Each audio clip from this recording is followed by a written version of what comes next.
footprints cross the haze. Lost horizons rearranged. Changing motion, never sleep. Though it remembers what it keeps.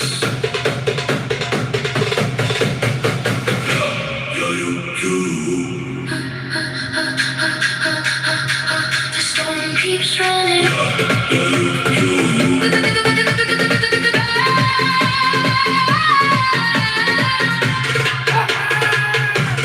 Skies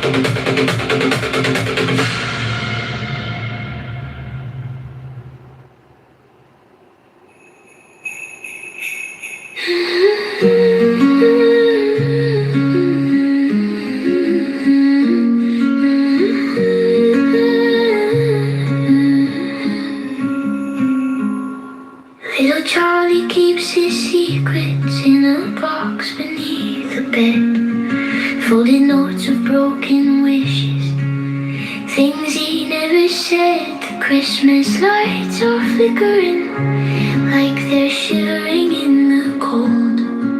And Charlie feels much older than the years he's ever told. He listens to the quiet, but the quiet isn't kind. It echoes all the questions that live inside his mind. So hold the snow, don't let it fall. Little Charlie's barely standing tall. He's whispering to shadows just to feel a little heard. A tiny voice in winter lost beneath a trembling word. Oh, hold the snow, don't let it go. Tonight he's breaking slow.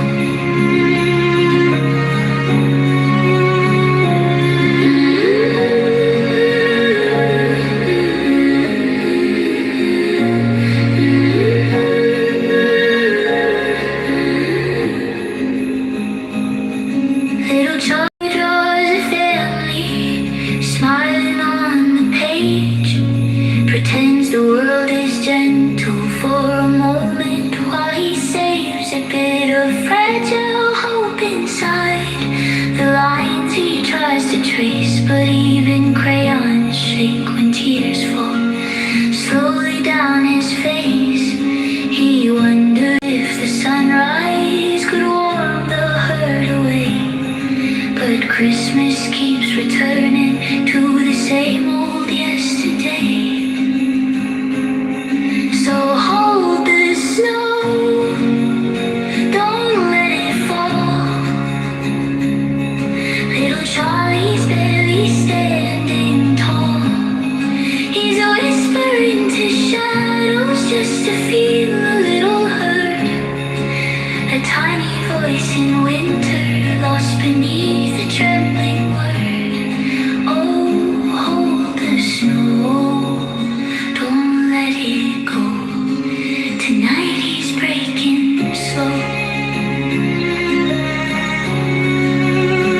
And maybe years from now he'll find a softer kind of truth. A home that isn't shaking, a heart that keeps its youth. But tonight the world is heavy and he's smaller than the pain. Little Charlie closes tired eyes and counts the stars by name. So hold the snow, just let it stay. A blanket for his heart today. If Christmas can't be peaceful, let the winter try instead to lift the weight of memories that echo in his head. Oh, little Charlie.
there are not everybody here is an atheist. Okay. In fact, the gentleman that we were just talking to, I believe, said he believed in God and said that he was Christian. Christian. He said in fact he said he was did he say Baptist? Not Methodist. Wasn't He said Baptist. But yeah, Pardon? I'm sorry. it wasn't me. But thanks for allowing me to speak. Thanks. Sure, yeah. So no, not everybody here is an atheist. And John Kitover, who just came in, claims not to be an atheist. Hello? All right. That makes a lot of sense. Well, I had some questions. Sure. How can you look yourself in the mirror every day? I know you supported Karen Bass. I just don't understand you, Dr. Adams. I just don't understand you.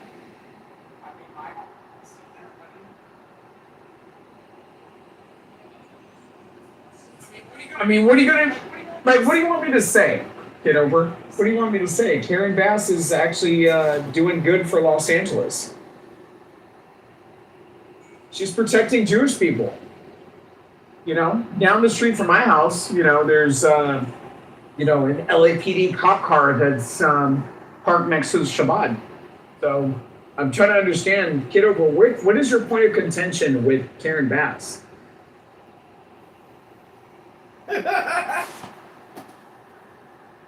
Well, it's not really. Now that I know she's defending the Jews, I think we can work together for the common good of the community, for peace and for justice and for truth. So let's partner up today, Dr. Adams. I'm telling you, Kitover, I feel like, a lot of people have kind of gotten lost in political talking points. I mean, Nithya Raman, do you feel like, as a person that, wants to engage geopolitically, do you feel like Nithya Raman is going to be the answer?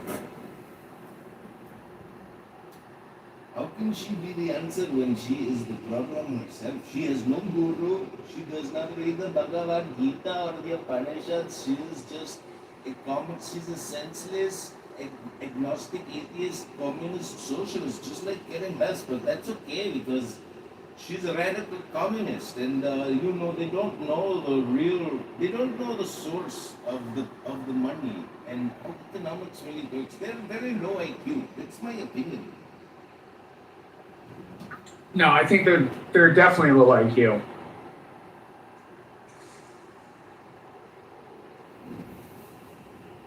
Dude, you saw my comments in that Trump House room where everybody is defending Carmelo Anthony and calling for his release, and they're saying it's all self-defense.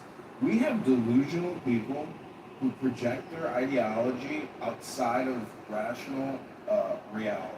And these are dangerous people, and I think you recognize that as well, is that we are living in a society with actually very dangerous people who have homicidal ideation, or they approve of homicidal activity, and therefore we're living with NFRs. Are you familiar with what an NFR is?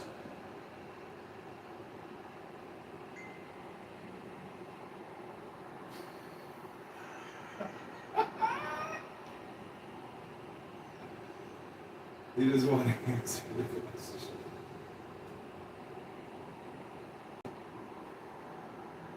Hello, Dr. Adams, can you hear me? Are you familiar with the term NFR?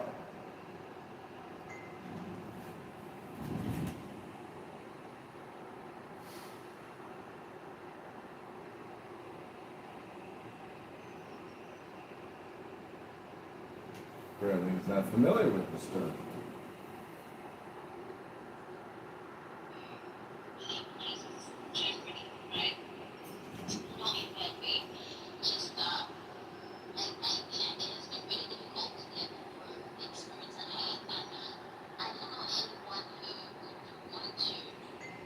Do that. Who believes in Jesus believes that we should be good people, we should mirror the life of Christ, and the character of Christ and all of that, and go out of their way to intentionally try to inflict pain on other people in the name of the Lord, like in the name of the Lord, and trying to justify it from the scriptures and all. It's the highest form of evil I think I've ever encountered or ever experienced or ever come in contact with. It's not something I want to talk about, right? So here I am, right? I have had conversations with Christians, and maybe Scott might have a different point of view. I'm a very open-minded person. I've had a few conversations with Muslims. I was like, what's the basis for your religion? And they were like, oh, we believe in Allah, we worship, and I was like, okay, so it's the same cycle of worshiping and believing and reading the Quran, then what? And they were like, oh, there are distinctions, and they were trying to draw that out and all, but still didn't make a lot of sense. So yeah, I'd like to hear from an atheist point of view what what's the basis for your belief? What's it really? Is it a belief? What's your argument? Yeah, I'm very open-minded. You mean you want to know why I don't believe in God? Is that what you're asking me? Yeah, that's what I'm asking you, pretty much. Sure, I'll be happy to tell you. Because I don't believe in the paranormal. I don't believe in the supernatural. I find a lot of the events in the Bible could not have happened because they both all logic as well as all common sense and science. Not that I rely on science for everything, but most of my beliefs I rely on science. And I've taken a look at a lot of the evidence over many years in support of God and a lot of the evidence against the existence of God. And I find the evidence against the existence of God more substantial, more compelling, and more believable. That's why I don't believe in God. Okay. Is this I understand that the question was why don't you believe in God? Yeah. So Yeah. The follow-up question would be that would you on good authority say that you speak for maybe not all but a good percentage of atheists? I can speak for atheists in that atheists have one thing and only one thing in common.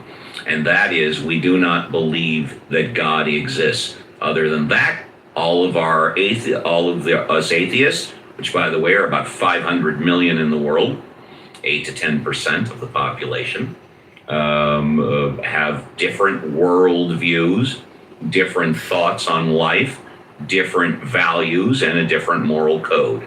We only have one thing and only one thing in common. We do not believe God exists. I can speak for other atheists in regards to that and that alone. Other than that, I speak for myself only.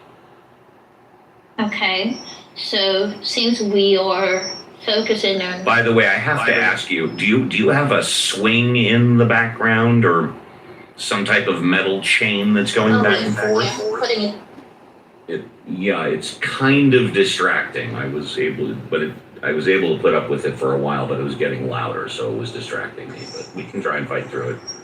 Is it better? Yeah, we'll fight through it. Go ahead. Okay.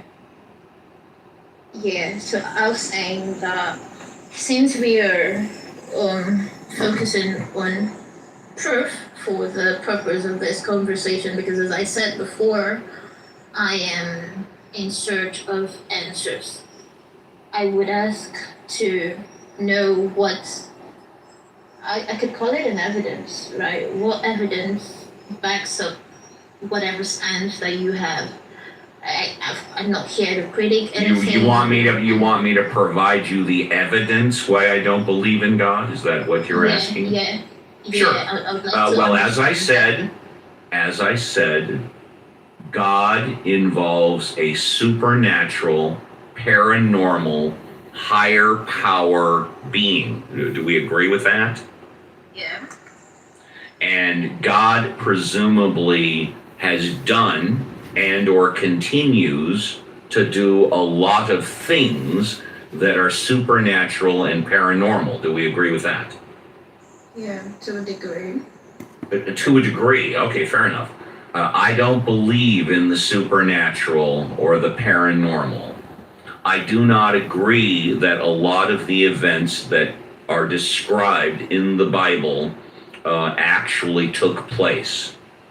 For example, Moses parting the Red Sea, Moses turning a dead piece of wood into a cobra snake, Jesus walking on water, Jesus taking Lazarus from the dead and making him live again. And of course, last but not least, Jesus being dying on the cross and then being resurrected. I don't believe any of those things are true. I don't believe those things are true because they defy all logic, all science, all common sense. I also don't believe in heaven. I don't believe in hell. I don't believe that angels are real. And I don't believe in the devil. And I don't believe that God is looking down on all 7.5 billion people on the planet. There's a plethora of evidence for you why I don't believe in God. Okay. That's fair enough. Excuse me, this is Progressive E-Time. I got a new question for Steve. Steve, what's up? John, you can ask me your question in a few minutes. Oh, okay. Turn. Thank you. Mod abuse. Yeah, go ahead. Okay. So, it's a lot different for me. You know why it's different? Yes, because you believe it, because you believe in God. Yes, right? And now Yeah. it's funny, I guess. I wasn't laughing at you. I'm sorry. I have a tendency to oversimplify. I'm sorry. Oh, right. Understood. Now, as I said before, I'm at a crossroads. I'm at a crossroad, right? At the crossroads. However that's You know what? This conversation might go a little better, and we've been talking for a while, and it's been an interesting conversation. Can I ask you a couple of questions which might get us to hit the nail on the head? And if you feel uncomfortable, just don't answer them, if that's okay. Okay. I think you said you're Christian, yes? I said I'm sorry? I said go ahead. I didn't hear you. You're Christian, yes or no? I'm Christian. Okay. And when you say you're at a crossroads, are you at a crossroads regarding your belief in God or Christianity? Or both? Both. I would say both. Fair enough. This is going to seem weird, but it's very important.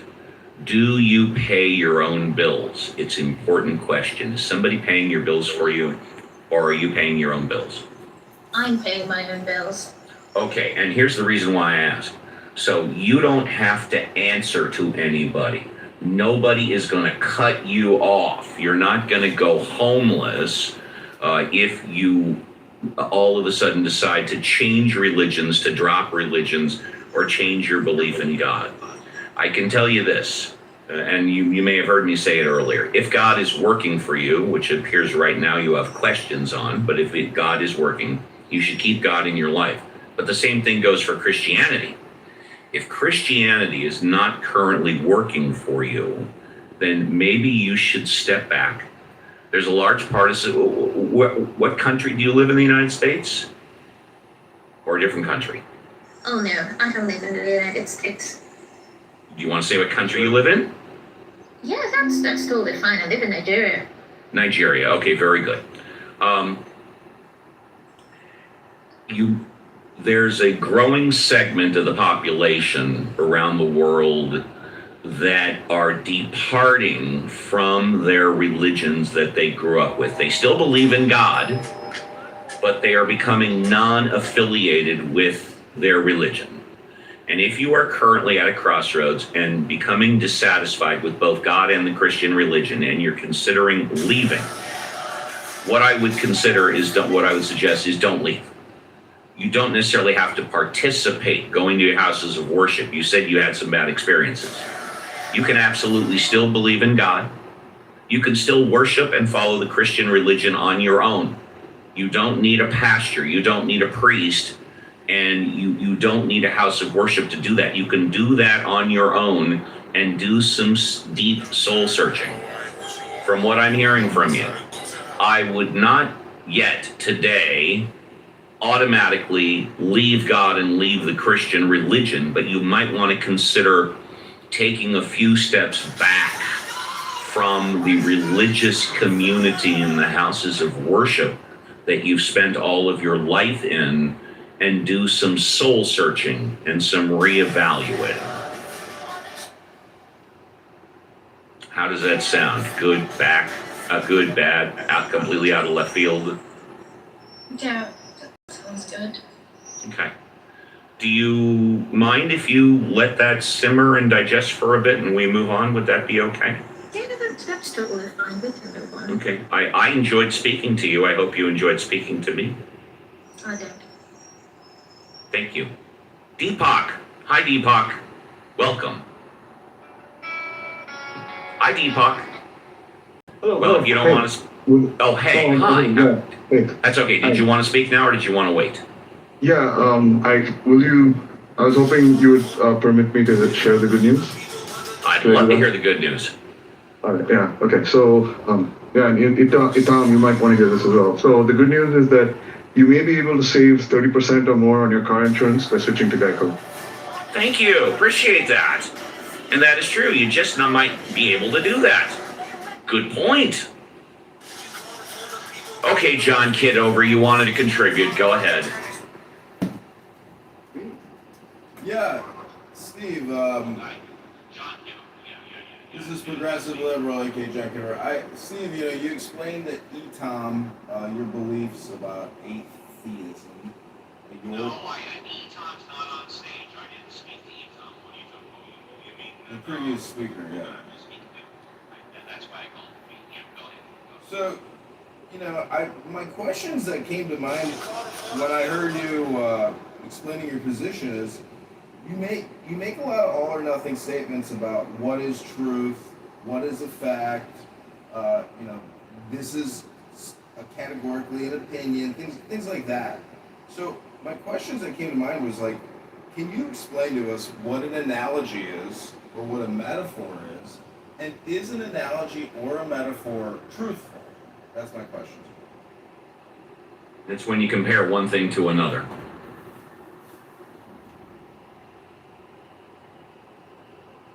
That's it. Okay, but is it truthful? If I give you an analogy, would you consider it a truth? Well, you give me an analogy and I'll tell you if I think it's true. Go ahead. Well, I don't want to answer that question that you want me to give you an analogy. I was asking you if an analogy or a metaphor can be true. That's my question to you. Oh, can it be true? Absolutely. Of course it can be true. It can also not be true. Okay. So I just wanted to confirm I'm actually dealing with a rational person. And I'm happy to be here in the after party. You've known me for a couple of years. You don't know whether or not I'm rational yet. Well, is it rational to get angry on a free conference call I phone? said you've known me for a couple of years. You Hello? don't know that I'm rational yet. Hello? I'm sorry. Yeah, hello. I can't hear you. You're so loud. Hello? You're so loud I can't hear you. I can't hear you. You're too loud. And you sound angry. I can't argue with you. You're angry. I'm happy. Leave me alone. I'm happy. Leave me alone. You angry. I can't argue with you. Because you're angry. And I'm happy. I can't argue with you. And so, now that we're in the atheist after party, and it's a soiree, ladies and gentlemen, if you believe that Jesus Christ, or Moshe Rabbeinu, or Muhammad, or Krishna, if you have a belief in the divine, I would just say that Steve here is actually a dramatist. Because I read a book, Steve doesn't read books anymore, but I read books, and it talks about the three primary forms of art, which is drama making, or like paintings, or making music. But drama, not many people consider drama to be an art. And drama requires communication. So Steve is actually a creator of drama communication. But he's low IQ, and yeah, he did ride the short bus, and he didn't read enough books in the library. But he's here to create drama for you. This is a content creation experiment, a content show. And you can participate in it and have fun.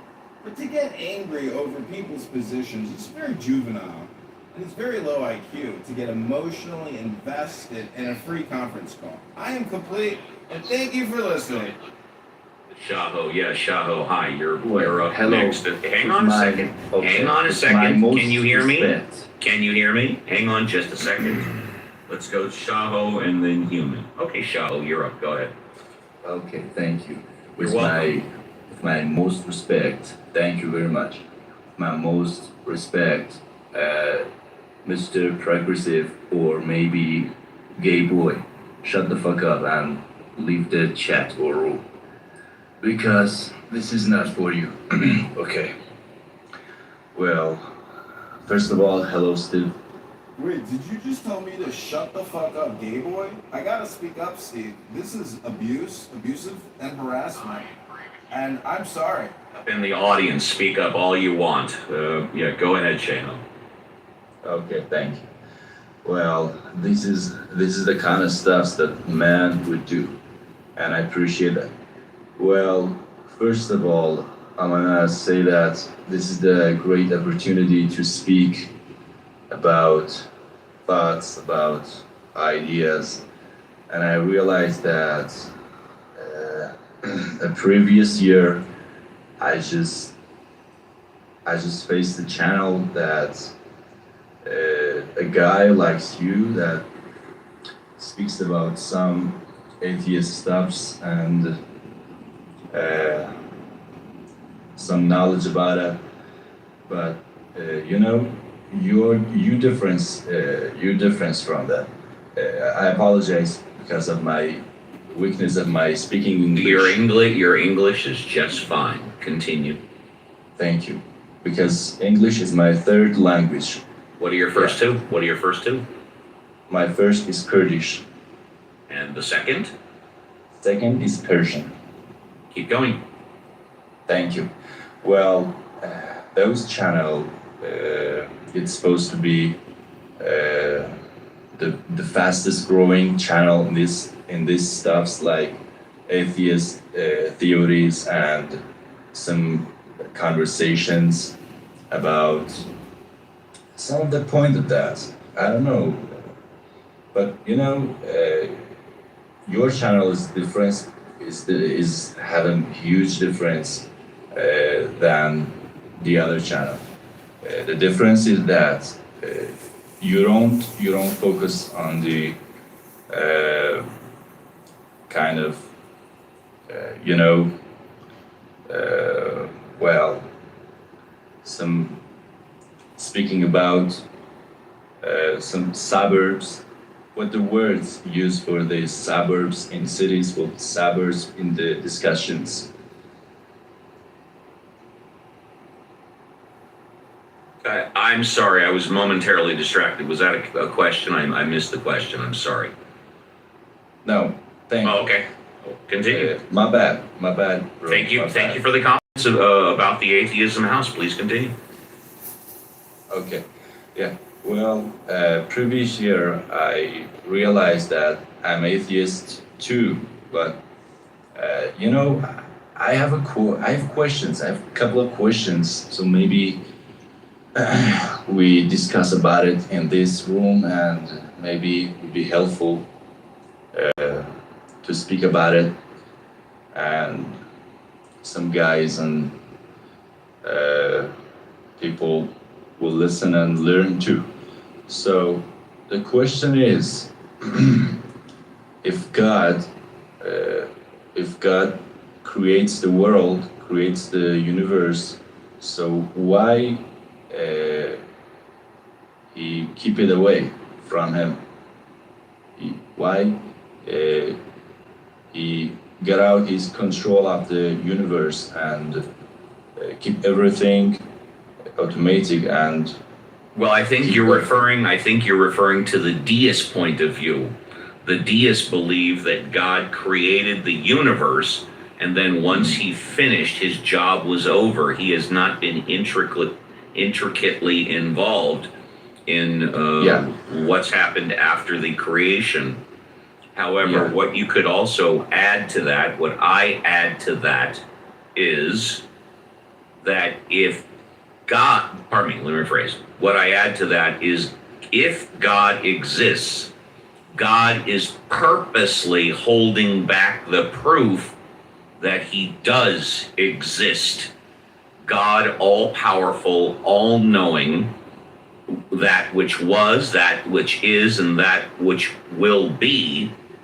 God, if God exists, God is purposely holding back the proof that he exists. Oh, Steve, I think this is Soren Kierkegaard's argument. I don't know, but I'm glad you're back. This is. I think Kierkegaard makes it. It's sort of like. Let me just tell you where we're at. We've got the gentleman that was on stage and asked the question. He left. Okay, we're Christian and JCC are new, and then I don't know if you heard the discussion with. Oh no, I was talking. I'm sorry. I believe I was talking with Show. Yeah, that's correct. We were just okay. So it's Shoho, Christian, and JCC. Back to you, Reverend Scott. Yeah, I want to say that this is Kierkegaard's argument. Yeah, the king and the maiden. This is this idea that this king disguises himself as a beggar.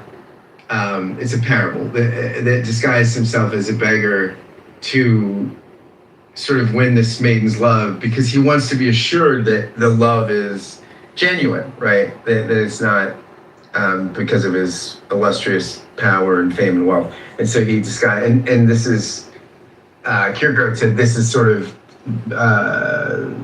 the reason for the incarnation, where God would come as this poor servant in Christ, hiding his divine nature or something. So that's Soren Kierkegaard, who I always think would be so interesting if he had met Nietzsche, because they are both great existentialists, and one was a believer and one was not.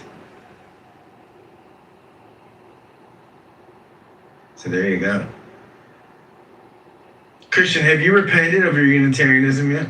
I have not. I know. Don't you want to be part of the Orthodox team? Oh no. I would, because it's just be on the winning team. I mean, yeah, I think of that, and then I think of how many kids in Orthodox and Catholic churches are assaulted every year, and it kind of just it kind of just turns me off. I don't really like that idea. I would prefer to keep my innocence. It's nice, with Unitarianism, because we don't have a huge organized church. Ours are pretty simple and small. Which I heard that they start the prayers in the Unitarian Church, to whom it may concern. No, they don't. They don't. As much as most people would think, and that was the point. Uncle Steve, thank you for holding down this illustrious room. It's my pleasure. Thank you. You're welcome. We got some great folks here. LS, my buddy from the Southwest. Love that guy. The Southwest. He's from the Southwest, the dry heat, as they say. Alma, how are you? Nice to see you. Good evening, Scott, Steve, and everyone else. How are you? Doing great. We got some. Well, kind of been listening to you guys on and off most of the day today. I had some things to do, and I didn't want to annoy anyone too much. So I figured I'll just listen, and here we are now near the end, I think, for you guys, or maybe not, but not a lot of people are participating. So I figured I'll run something by you. I always have, ideas about stuff. I do a lot of reading, and consequently, you pick up a lot of stuff. And I got all sorts of ideas kind of running around in my head. Some of them I don't know what to make of. Some of them make some sense. I've been reading about the demise of the Roman Empire. a little bit.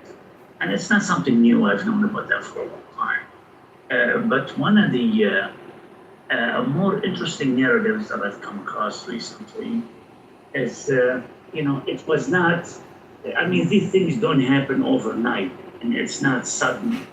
And it's a gradual thing, and it's the accumulation of a lot of bad decisions and bad deeds and the consequences to awful behavior. But by the time people realize it, it's already too late. But one of the things that they talked about in this particular narrative I was reading, it was the population decline. I mean, these guys literally kind of more or less died out. The cycle of life works its way on them. And eventually, I'm not going to say there was no one left. Of course, there was plenty of people left. But those who were left were not enough to keep the empire going. And it just kind of fell under its own weight. There wasn't enough men and women, mostly men at the time, to kind of do the heavy lifting. And this kind of brings us into all the stuff that we've been hearing about. Elon Musk has been the champion of this particular story, but by no means the only one. Ranting and raving, if you will, about the decline, about the birth rate, and how it's declining in most Western countries, and now. It's even, I mean, it hasn't been enough to compensate for the death rate, but now it's like not even close, it's half. So in some places, Korea is used as an example, in 3 generations, which is a lifetime of one person nowadays, it could be, you could be looking at like a population collapse. So the question is, I mean, what do we have to do to get people to F again and have kids? It would seem like it's a straightforward enough process that's been going on for a long time. And most of us, I think, have figured out how to do it. Yet, not a lot of people are doing it seems. And I do see places in Europe that talk about this kind of stuff and try to emphasize it. Some of the European countries, Scandinavians, and Holland, the Netherlands, and Denmark, and places like Belgium, smaller countries, they've always incentivized childbearing and child rearing. It doesn't seem like it's working out. What ended up working out is that they brought a lot of foreigners who are producing a lot of babies and looking basically to change the makeup and the identity of the country. So that didn't work out very well. And now here in the States, you start to hear in print, in news, whenever they talk about this, they talk about the anchor baby. This was not a term used out loud in media, not until maybe 10 years ago. You knew about it, but it was not used like that. And now when we use it here, about people coming here and having an anchored baby, it's always a negative connotation.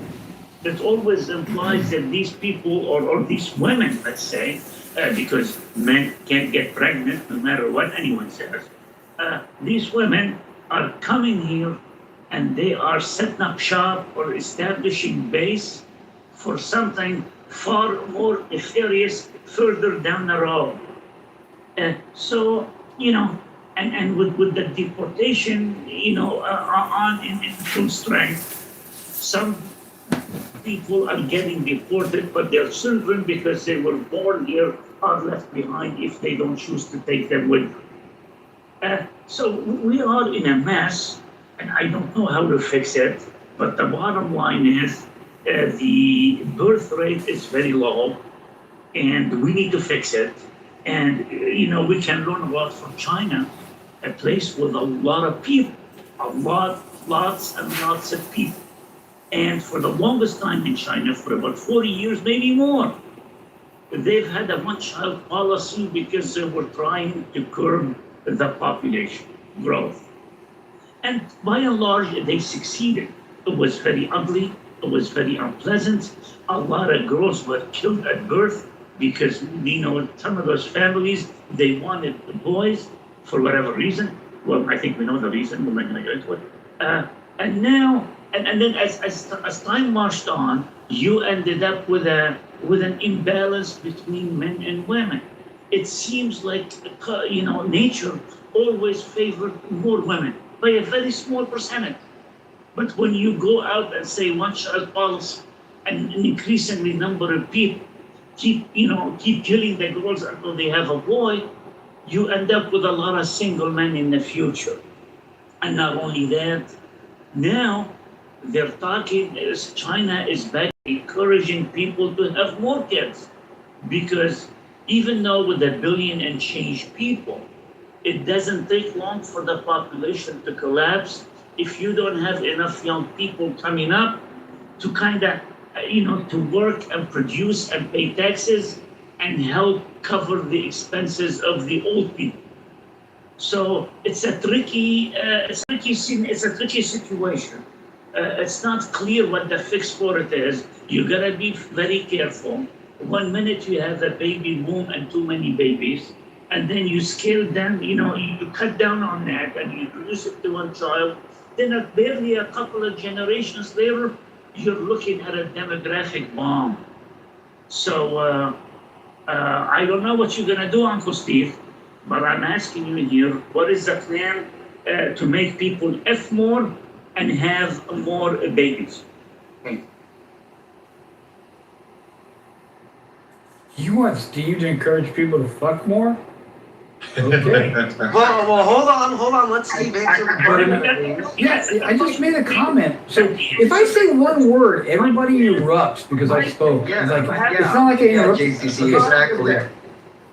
For fuck's sake, I just made a comical statement and I get No, interrupted. and I found Almari, it very funny. calm. Oh my I gosh. found it very funny, and I'm responding in the same manner. Yes, I want Uncle Steve to be in charge of people fucking. Thank you. Okay, now that's insane. I'm just gonna. I'll respond very quickly. It's a fact that the world population has not suffered a decrease in over 100 years. And I do not see the world population decreasing anytime soon, regardless of what's going on one particular country. So I am not worried about it. That's my response. But however, there is a big decrease globally in birth rates. And it seems to be a concern, especially for economists and it's also a benefit to the environment because decreasing populations decreases the footprint that damages the climate. So that's one good thing. But there are issues because the shrinking workforce causes struggle on tax revenue, like Almari was bringing up. However, I think it's kind of like the climate change. It ebbs and flows. Same with populations. It's going to ebb and flow. And like Steve said, I'm not too worried about it either because it's within us as a society to keep society going. And this may be a good thing. A little decrease in population is not necessarily a bad thing. So yeah. What's interesting is this happens in wealthy nations, right? I mean, the reason why the population continues to increase at a significant rate is countries that are less developed have more kids, right? And the only advanced economy that has a replacement birth rate, I believe, is Israel. And I've heard, I don't know if this is true or not, but what I've heard anecdotally from friends like Eitan is that their numbers are really inflated by the ultra-Orthodox who have a bunch of kids, that if you factored out the ultra-Orthodox, Israel's birth rate would look a lot like Western Europe's or the United States. So interesting. When the world population decreases 5 to 10 years in a row, I'll start worrying about it. Until then, I'm not. Well, there the good thing studies have been done on this, and what they concluded is that in about let's see, what, it's 2026. In about 75 to 100 years, we're going to reach around, give or take, 10 to 11 billion people on the earth. And then there's going to be a dramatic decrease back to the original amount that we have around now over the course of about 50 years, if not more. And then it will stabilize again. The reason that is just because of basic population patterns. And just because we see this large decrease in populace worldwide or per country is not something to be alarmed about. This is something that we have already put thought into to prepare for. I agree with Reverend Scott that it's a matter of wealth. The wealthier nations get, the more its people become preoccupied with other crap, and they start, popping babies. The only unique thing about this here, and the reason why a lot of people, I think, are concerned and are ringing alarm bells, is that in Europe in particular, along with a huge decline in the native population, the indigenous people of these of European countries, there is a huge migration from other places, and those people are fucking like crazy. And they are increasing, and they are having a lot of kids, and they are taking advantage of the services that the state offers, or the state used to, wanted to offer to its own people to have more kids. So it's a very nefarious way of thinking. I try not to see it that way, but ultimately that is where things are headed. You go to many of those countries, and the natives make up a small, less than half the population. So the question now is, well, who is the rest of the population? They are people who have no interest of assimilating and becoming part of that country, and they are having a lot of babies. And therein lies the problem. That's not a demographic problem so much anymore. It's a political, and it's a societal issue as well. But there's something to be said about being well off, and you would think people who are well off would want to have more kids. Or I can afford it. I can put them through college. I can raise a bunch of children. It seems like the more money people have, the more dogs they have, and I love dogs. I can't tell you I love them more than most of my relatives. But people just stop having kids. They concentrate on other things. They want to travel. They want to go places. It used to be in this country up until the 50s, people got married out of high school mostly. That was your high school sweetheart, and you got married, and you had a bunch of kids. Now maybe you got a divorce 30 years later, but hey, by then all the kids were grown and everything was fine, and you contributed your part as a couple into increasing the population. Nowadays, with more women delaying having kids and less people getting married, just living together without any kids, it's creating a strange dynamic that the demographers, I don't think, are able to sort out 100% yet. But we'll figure it out. I don't think it's all bad news. It's just interesting. We could use less people. Finally, I'll just say, yes, I agree that we could use a little less people. It's probably better for the planet. It's better for the resources. And if we don't take that into account, and we have a population growth or a population explosion, Mother Nature is gonna tell you. Mother Nature will do something that will thin the herd and will tell you, I don't like what you're doing, reset and get back to more reasonable numbers. So luckily, I will not be around to see this.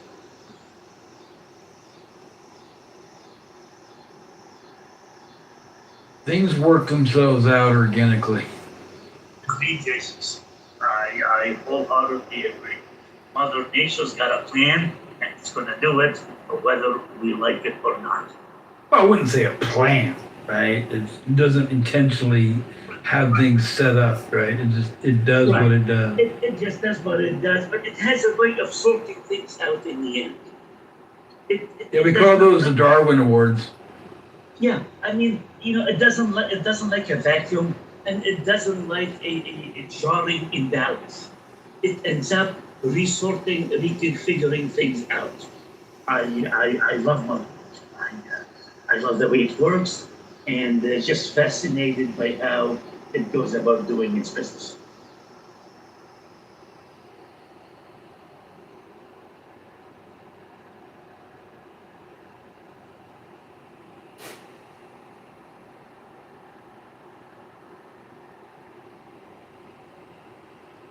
Steve, I got an off-topic question for you. Go ahead. If you look at my PTR, and I know the eyesight, you might need to get your glasses. If you go to my PTR, you'll be able to see a room that I hosted with, the wonderful and only Day Day. Bert and Day Day. That's correct. Should Day and Cypher get married? Now, this is the important part. I put up a poll. Hold on, JCC. I put up a poll. I know. I put up a poll asking if Day and Cypher should have a marriage, and Day responded with yes. Now, because he responded with yes, this is my question. If they do indeed get married, would you show up to the marriage? I'm sorry, who were you hosting the room with? It was Day Day showed up unexpectedly, but it was Bert that came in first. You were hosting the room with Bert, correct? Correct, yeah. And who's getting married? The will I attend? Day and Cypher. If Day and Cypher get married, will I attend? Yeah. Because Day said he wants to marry Cypher, so I was just wondering if you wanted to attend that. Who's hosting the wedding? Because I'll crash it for the food and the drink. I would presume the Talking Apes is a house. I would presume. I mean, the answer is yes. If I'm invited, I will attend. Yes. Oh wow! Well, there you go, folks. Yeah. I wish Day Day the best of luck with his boyfriend or with his boyfriend's soon-to-be husband. That's called a fiance. Or yeah. Considering Day Day is already married. Well, actually, they're both married. Oh, so wow. Yeah. Well, I mean, that sounds like something that we know in the Bible. Adults. If you believe what they say is true. Oh. How long ago did you have this open public quick chat room? Like give or take 30 minutes. You did this 30 minutes ago? No. I did it yesterday. Oh, hilarious. Okay, yeah.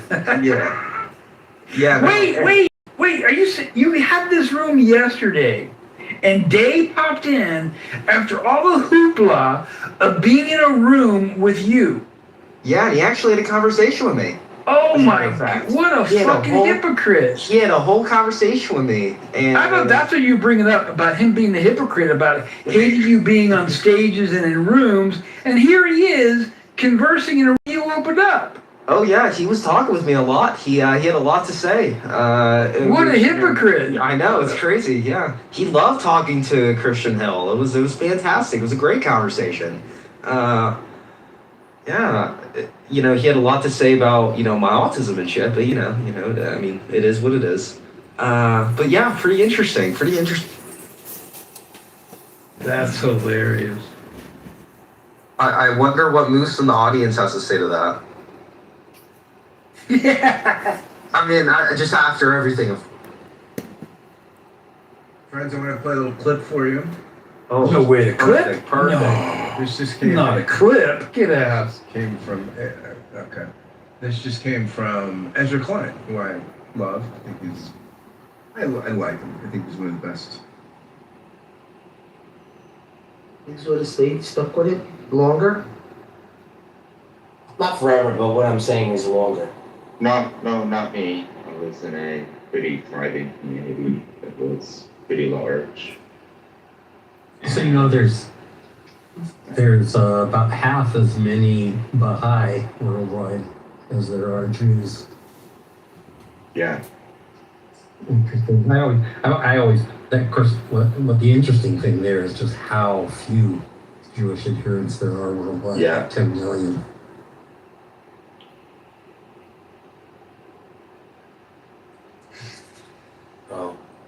I wouldn't compare it to Judaism. Judaism is it's like a lifestyle, right? Well, but I think when, so I mean, I read that there's like 10 million Jews in the world, and I think that doesn't mean faithful. I think it probably does mean cultural or whatever. I think it would include people like Steve Appel.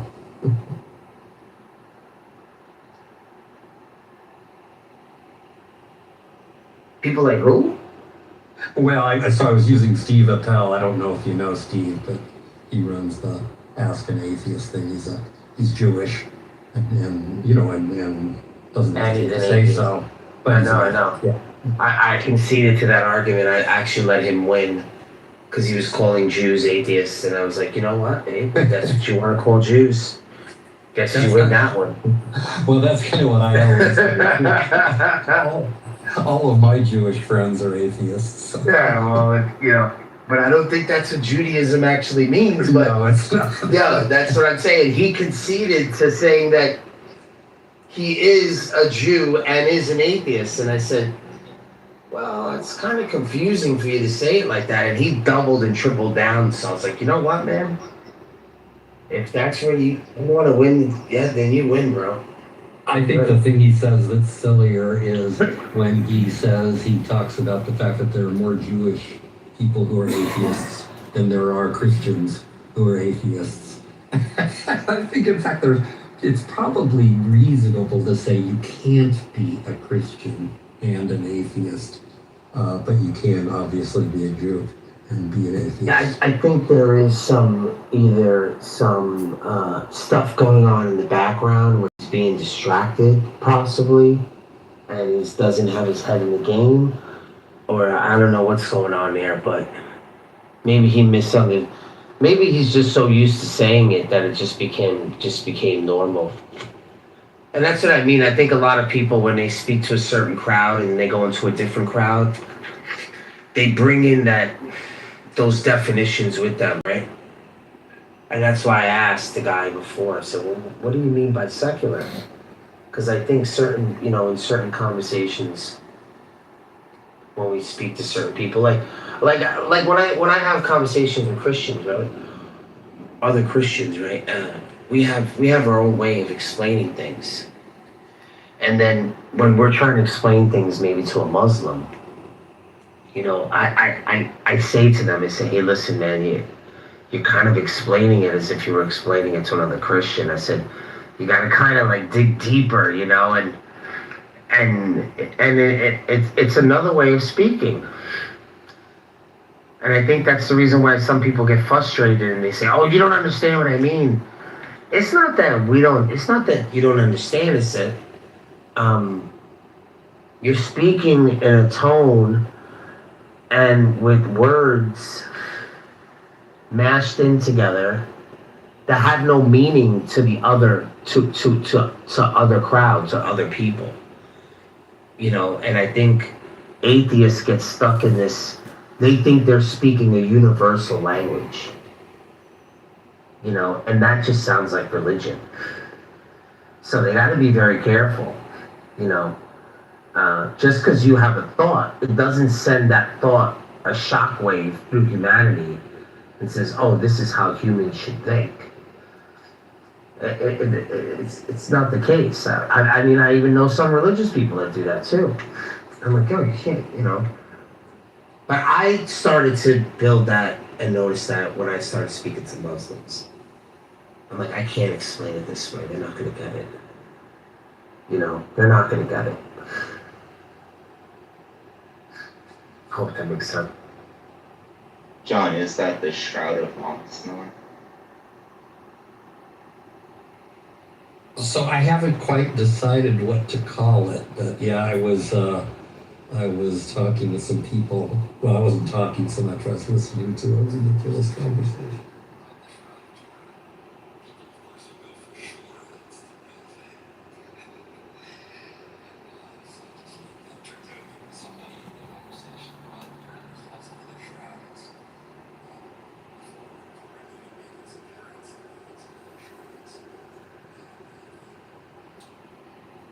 reminds me of Megatron's underpants. They've got a shroud in there. I have a question for the room about the ghost in the machine, aka the Holy Spirit. Do you think that it is a psychological experience or some type of a observation in the mind for people who claim there is this Holy Spirit? Is it just a condition, a state of mind? Is it the central nervous system being fully activated? How would you describe the Holy Spirit? Hello?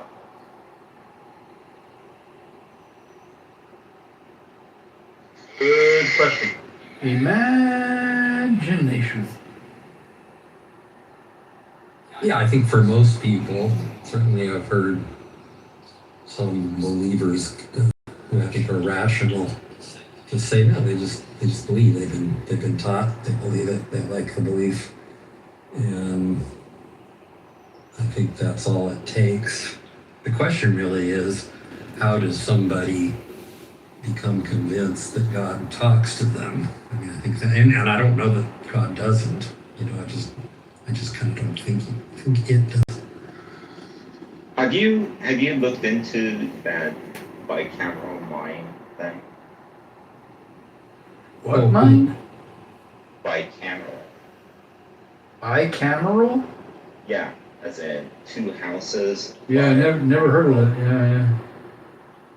Yeah. So it's a psychological theory that this guy came up with, that our left and right brain didn't kind of connect until about 3,000 years ago. 3,000 BC. And before that, thoughts like in one brain hemisphere would basically show themselves as outside spoken word to the other side of the brain because they weren't related to each other. So we see that, kind of God stops talking to people about 3,000 years ago. And that's because the brains connect to each other so you don't hallucinate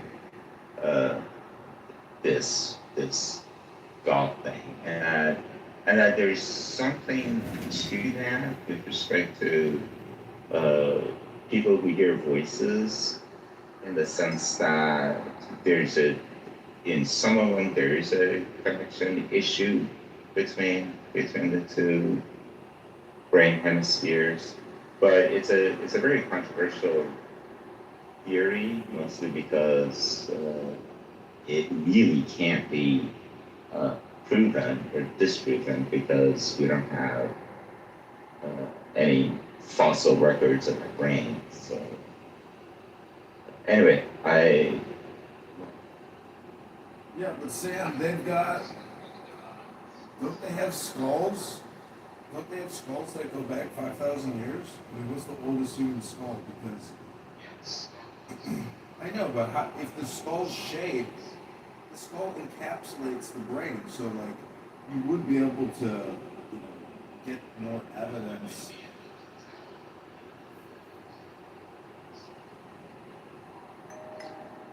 You might be able to. I mean, you're making an all or nothing statement about a theory, so you're already shutting down possible explanations of your own theory. I mean, I'm just trying to provide more, eyes on theory. But you have to also those eyes have to scientifically make sense. So you cannot figure out the soft tissue of the brain and the structure of the soft tissue of the brain using the skull. So, I mean. Well, is that just like your opinion, Sam, or is that a fact? I mean, is it a fact or is it opinion, Sam? No, that's a fact. That's a fact. The most Oh, it's yeah, a fact. Is about the It's a contour fact. of the outside of the brain, because the skull or Well, Sam, look at it this way. If I if I put a condom on my dick and I take that condom off, are you going to be able to tell for sure that I have a little dick or a big dick? You know, you're making all or nothing statements as if what you're hypothetically saying is true. You should probably try to learn the difference between a fact and an opinion. Look into it. You should also realize the difference between something that's relevant and something that's irrelevant. So,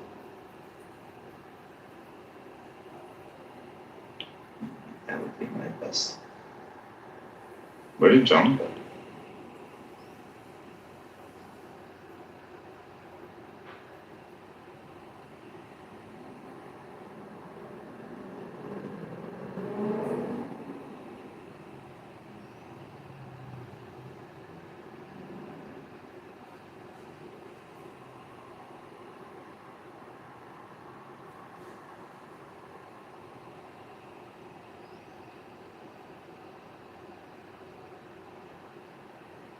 Hi, Joanna.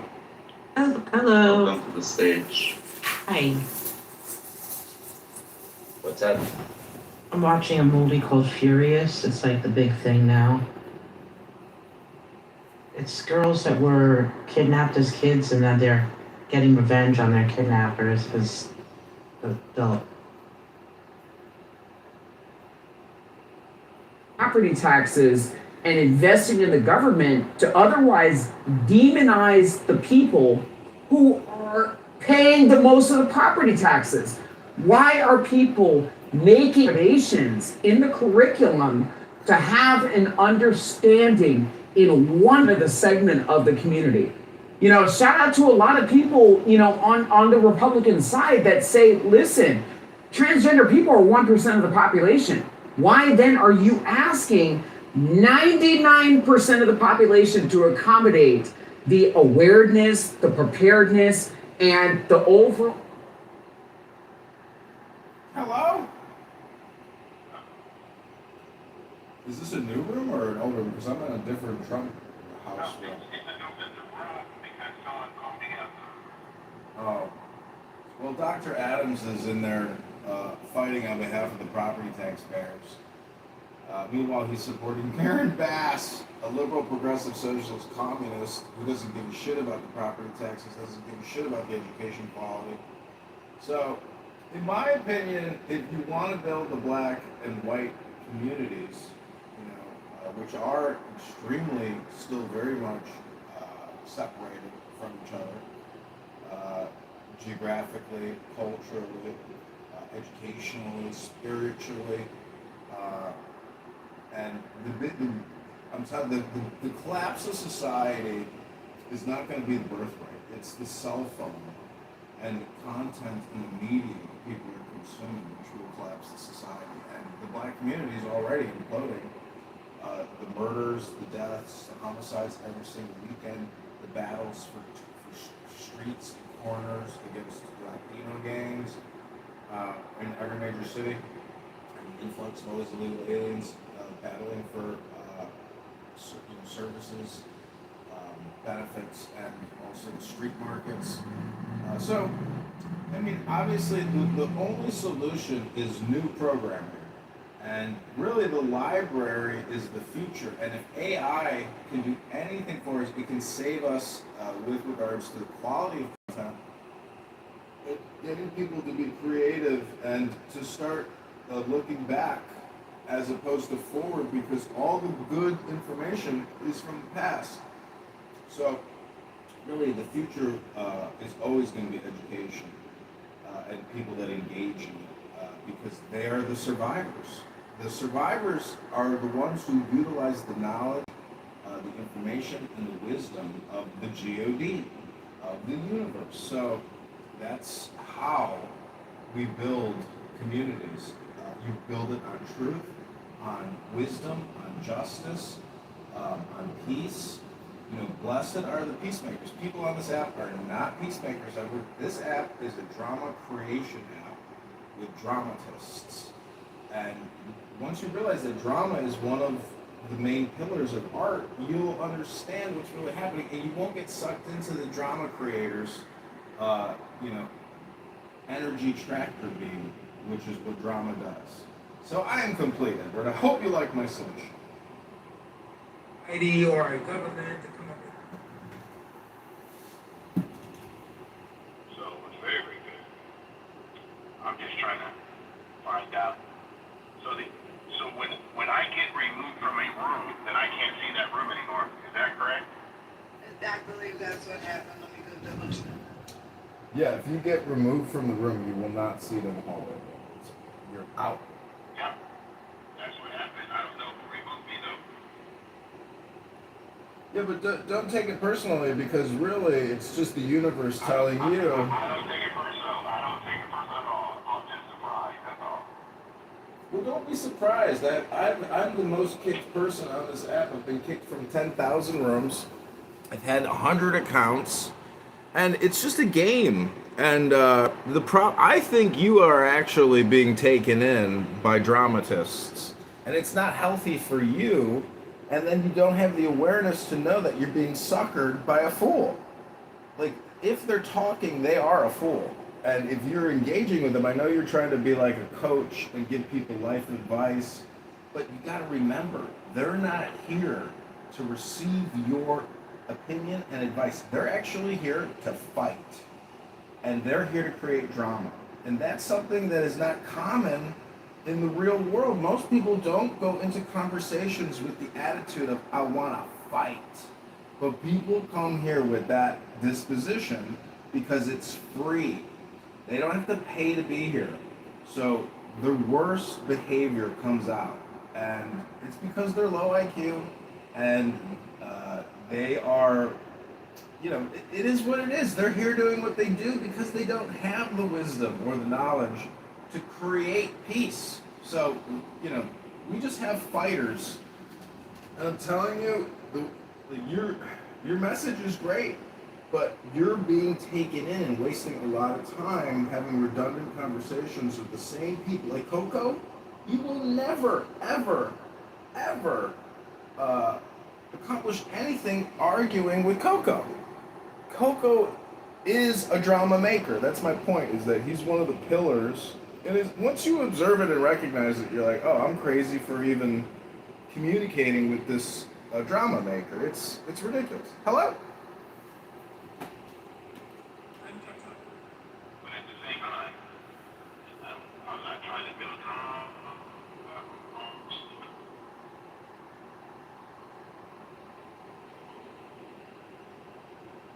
Edward, you're in the matrix, so I don't know if it's me. I really couldn't hear anything you said. Sorry.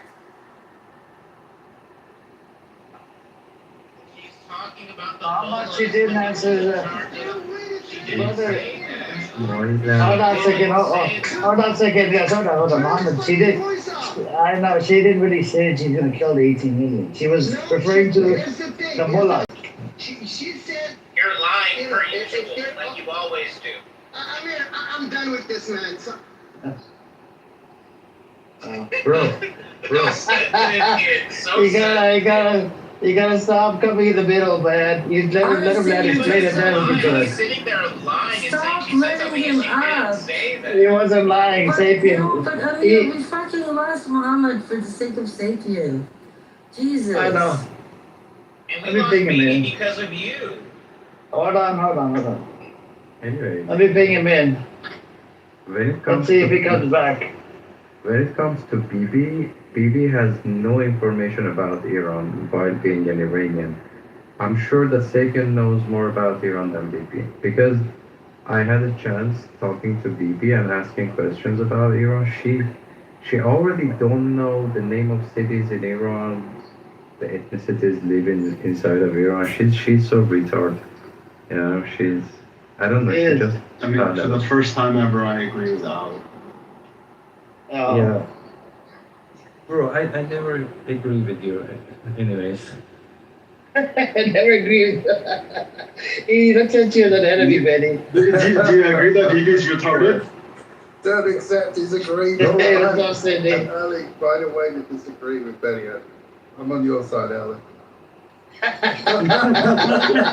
We all Surprising. agree with Benny Adam. That's the most important thing in life. I did take Mohammed back in. Let's see what he says. Well, so I walk into the room and he's accusing someone of saying 9 million people should be hanged. I'm confused. No. So she didn't say that. Wait, I who's kept on. Who's I kept Bibi, the Iranian chick. Okay. He's retarded claiming he claimed what did she say? That she wants to kill the 18 million. I was trying to ask her this question. She did not want to answer the question. Wait, which 18 million? 18 million? Yeah, so there's a survey now from the Pahlavi. When you talk to Pahlavi supporters, you got to bring up the sources from Iran International and Gaman survey. There's surveys out there that shows that there's about 20% support, 20% support for the regime, for the government, right? Okay. So now 20% out of 93 million, you're looking at almost close to 20 million people. Okay. You see what I'm saying? So I said, if Reza Pahlavi comes in power, are you going to kill those 18 million people that support the regime? She could not answer the question. She kept on flip-flopping. She's like, I want to, line those mullahs up. I said, what about the 18 million people? She did not want to answer the question. Okay, I get it now. Okay. So she didn't literally say it, but she was No, she almost, didn't. And when I called almost Muhammad implied. out online, he threw a bitch fit and stormed off. Like, I agree with him. I think that he did that Biden control. It was a controlled experiment where he was talking about those 80 counties and how they achieve. Because now that is, that is the basic outlook that people have. They identify with a group, their rights and needs for that group, and they have to adjust their personal and individual rights and needs in accordance to that. Well, give me an example of a group that you think is being an imposition. All of this came from, all of this came from a statement that was made that was very incorrect to sit there and say that Democrats represent a smaller part of the nation of America, when usually Democrats are located in metropolitan areas. And we do know that the metropolitan, and I'm not talking about the rural areas, even though there are black people in the rural areas of for example, Mississippi, and some other rural areas in the South, but like the Midwest rural areas and stuff like that, we're really, there is that statement being made was very disingenuous to the actual fabric of our nation as it is today. Because if that was the case, if that wasn't the case, if Democrats really weren't a significant majority, then you wouldn't have states like, for example, Tennessee going into Democratic cities that are predominantly Democrat and then splitting them up on the congressional. So I think that whether it's more establishment Dems, non-progressive, progressive Dems, DSA Dems, I think that everyone understands to a certain extent, some more than others, that going into the general, we do need to, people don't want to hear it, don't even whisper it. That's why I think that it's going to be bad for Republicans who are going to run on something that's, quite frankly, a little bit too dated. This anti-woke, anti-wokeism. It's not going to bear well for them. It's not going to be fruitful for them because they're just going to be punching against, no, where's the food in our mouth? They don't like it.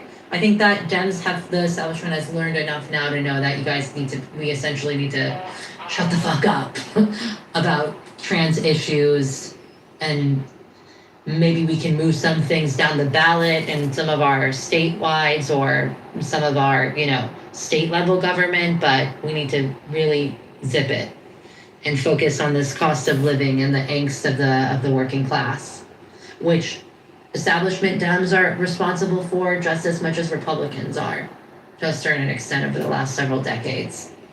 So, yeah. Scott, that clip was you said 80%. Me down to where I was trolling, sis. Walk me down to where I was trolling. What the fuck I said? Where? You just talking in the wind, flapping your gums. Flapping them banana flappers. Like the fuck I What said. are we bitch. doing? Like Who's the fuck trolling? I said, bitch. Who's trolling? What did I say that was Do I need to trolling? repeat myself? What did I say that was And you not trolling? there? And you not here? What did I say that was And you not trolling? here? And you What did not I say here? that was trolling? And you not Can here? you not hear? Yes, Open your I'm not mouth. just talking about Articulate the yourself, day. monkey. Articulate yourself. Who is trolling? I don't think that he can hear loud enough. I don't want to do it, y'all. I never. I don't want to do it. I didn't for years. I don't want to do it. We bring out the don't have pistol, to hear y'all. what you have to say. I never. I don't have to hear. Excuse me. Who the fuck is trolling, monkey? I'm asking you very fucking clearly. Who is trolling? Who's trolling? Who's trolling? What did I say? Give me a time. Give me a date. Okay? Who is trolling? I know some of y'all monkeys can't read and write. So again, who's trolling? Who's trolling? I said him, Adam. Excuse me. When was I trolling? I said you are. When was I trolling? What did I say? Not only today. What did I say? What did I say, monkey? What did I say? You. What did I say? Oh, Repeat it. Repeat it. We want to hear it verbatim. You're not gonna out-talk me. Again, I got the loudest thing. So again, You ain't got food. You ain't got food on me. You ain't got food on me. You ain't got food on me. what did I say? I never got him to troll, bro. Thank you. Like hello. So, wait, you wanna know what you said? was I Never So, know wait. Adam to So troll. what he said was. Thank you. What am I What he trolling? said I believe was- this shit. What I he believe the said- shit that I say. Oh, So now you again, don't want me to say what he said. Y'all see the this? shit that I Now you say. don't want me to say So what he again, said. Hey man, come on man. Y'all saying a bunch of he won't answer the question. This is He talking won't answer over the me. question. You talking over me. Hello? Can I get in the queue? You can come right now, man. Go ahead. One mic on the nigga that wanna go in the queue. Timothy, don't play with me. Okay, so are the black and white communities building at all? No. Okay, because there's so much propaganda out there with blacks and whites in America that I don't know. I'm just like lost and confused on what's happening. I mean, this country is about to become little Mexico, little China, little India, little everything. And like, I'm just so shocked because if, like, I thought that racism was big and all that other stuff, but it's just like, y'all just allow this country to be just destroyed based upon things that don't exist anymore. All these isms and isms and kisms and Beyonce's and Rihanna's and I don't even, it's like time is moving by so fast and just nothing is general. There's another dead white person, not dead black person. You know, unfortunately, you know, you have people in the 12th grade who are said to be reading at maybe an 7th or 8th grade level. Like, those things have to be corrected. We haven't even gotten to college yet. Like, we need to really get people, like, the fundamentals, the basics of reading and arithmetic and, you know, but also to really absorb those things, to really enjoy those things, to understand the importance of those things. You know, I think if we're talking about some sort of way to repair the society, to create more, you know, unity and all this stuff, I think it's not just using education as a tool for technical skills, but there needs to be some sort of mythos, you know, that is created, that is shared by everybody. You know, people need to start liking, not even loving, but just liking their country and the country that they live in. Because right now, starting in middle school, kids are taught, you know, that they should be ashamed of the country that they live in, that it has never done anything good, that it's always bad. You know, the whole history is contingent on the first sin. And, you know, what kind of adult will grow out of that? You know, adult who is ashamed to be where he is, ashamed to participate in the system. He hates the system. He wants to, you know, denigrate it or dismantle it in some way, shape, or form. And that will create only bad outcomes. That it's going to come to a crushing stop. So I think creating a shared idea, a shared, you know, national identity of some sort that used to be what was, you know, holding the society together. I think that's the key. Does anybody know what happened in outer space? I don't even know what took place. I have no idea, man. I thought you just Did lost you the get my connection. ping power? Did you see me ping you to the room? What happened, Professor? Did you see me ping you to the other room? No, I can't see the room anymore. I sent you a ping.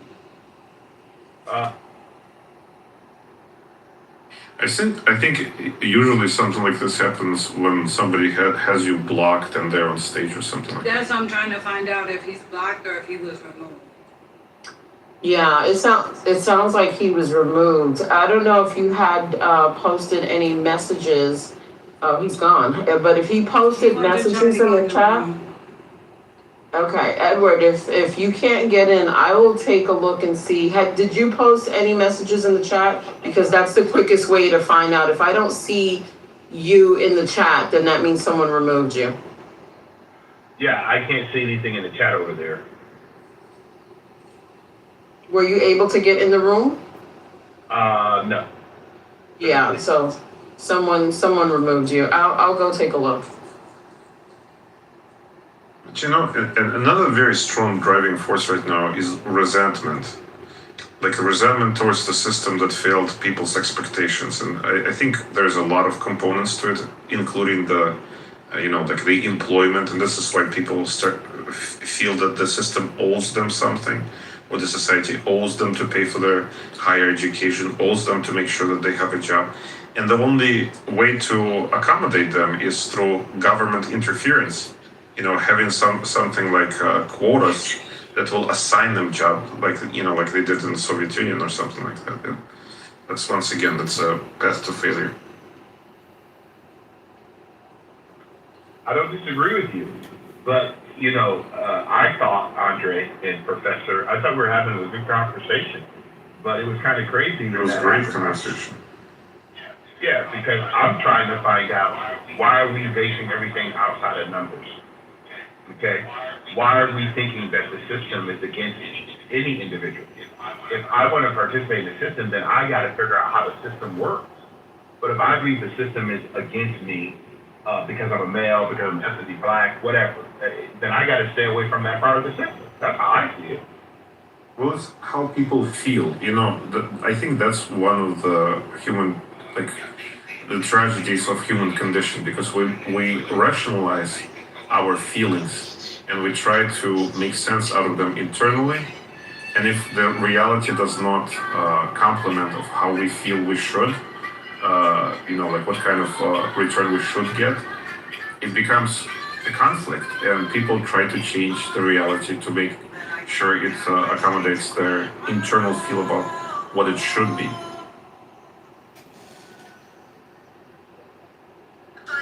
That was, like the craziest part of the conversation that I entered, was like when I forgot who was claiming that the higher education is a right somehow. I mean, on what basis? Like, why would you have that right?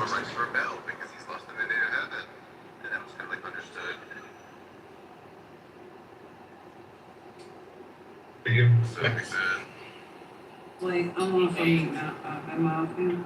Why wouldn't Yeah, you you have have the right to skilled labor?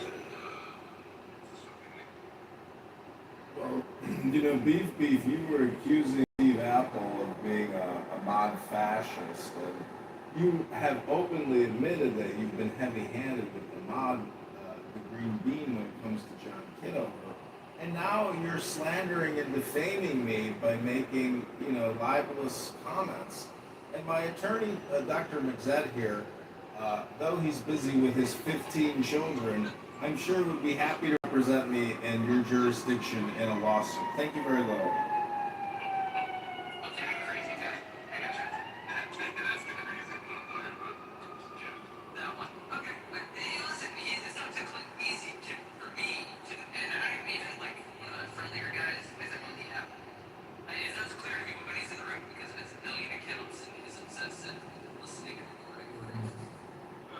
I found it like I think Reddit has an option to save his say. Also, Zen, you should just have a quotes folder. I have a quotes folder. It makes it much easier for me to reference shit that I think is like I'm gonna bring up later.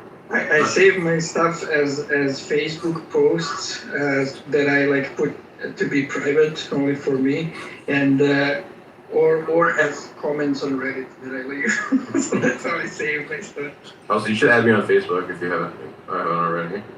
I post lots of shit there. There's this Irish TikTok like crazy person that I watch who's like she's very into like all the conspiracies, like the Epsteins. She just like deep dives. One of her things about Reddit is she's firm that Reddit is a psyop for Maxwell and her father. Like Ghislaine Maxwell owns Reddit or like invested early in it, and there's like she even proved that some of like the early comments are straight up her because they stopped happening when she went to prison.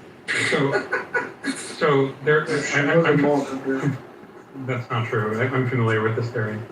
There's a Reddit account called Maxwell Hill that people claim For McGraw Hill, right? Sorry. For McGraw Hill, that's the company her father like owned. Okay, I see. I mean, it's not actually her. I mean, I guess there are a few timing coincidences, but like, it's clearly some guy who lives or has been to Southeast Asia, and like, the main piece of evidence is that his activity stopped right around the time when Maxwell was arrested. And I'm pretty sure people, like, even though he stopped posting publicly, people have gotten in touch with him, and he still like has access to his Reddit account. He was probably just like flooded with insane conspiracists accusing him of being Ghislaine Maxwell and just left the app. And I mean, it also doesn't make sense. Like, he was like this massive Reddit power user who was a mod in all of these, many, like a huge number of Reddits, some of which are like the biggest ones on the site, like r/technology. Just doesn't seem super likely that Ghislaine Maxwell would be spending that amount of time moderating Reddit, like that much Reddit.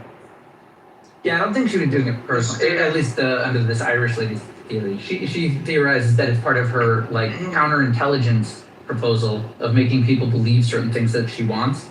So like she has underlings, but that she also uses the account personally. That's the theory. I mean, sure, I guess it's possible. Like, it seems a bit of a seems sort of. Oh, like I don't know. I just like the theory. I think it's fun. Okay, so about the previous thing about the Chinese. Oh my God, Zeleny, we've moved on. Yeah, like the thing, the Chinese emperor is called, if you want to Google it, Wang Mang. So W-A-N-G. Wang Mang? M-A-N-G. So he This is like the living emperor, or? He lived between 45 BC to 23 CE, so like the contemporary of Jesus. He abolished slavery and redistributed land. Anyway, which dynasty is this? This is the Jin dynasty. Okay, well, that's not a very big dynasty. Alright, but that's cool. That's awesome. How long did it last? I mean, only during his own life, the next emperor reversed all the changes. Yeah, that tends to happen when people try to free slaves. People often say that Muhammad couldn't have banned slavery because no one at the time banned slavery, but having this guy banning slavery 600 years or 700 years before Muhammad, that's a great data point. That's probably going to go into my document, so thank you for that one. Yeah, I can see also you that out of your like, back pocket at the right time. There is a guy in the Middle Ages.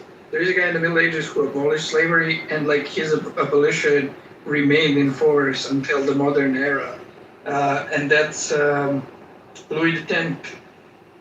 In 1315, he abolished slavery in France by law, and that remained in effect until the modern era.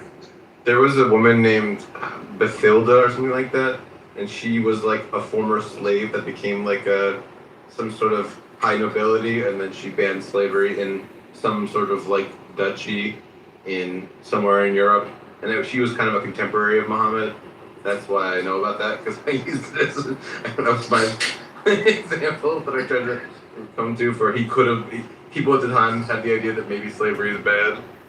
All right, but Sam, I have to prepare you for the eventual moving of the goalpost, because like you should research who these people that ended slavery were, Because if they were like also slaughtering little kids, the Muslims are gonna like throw that in your face. Sure.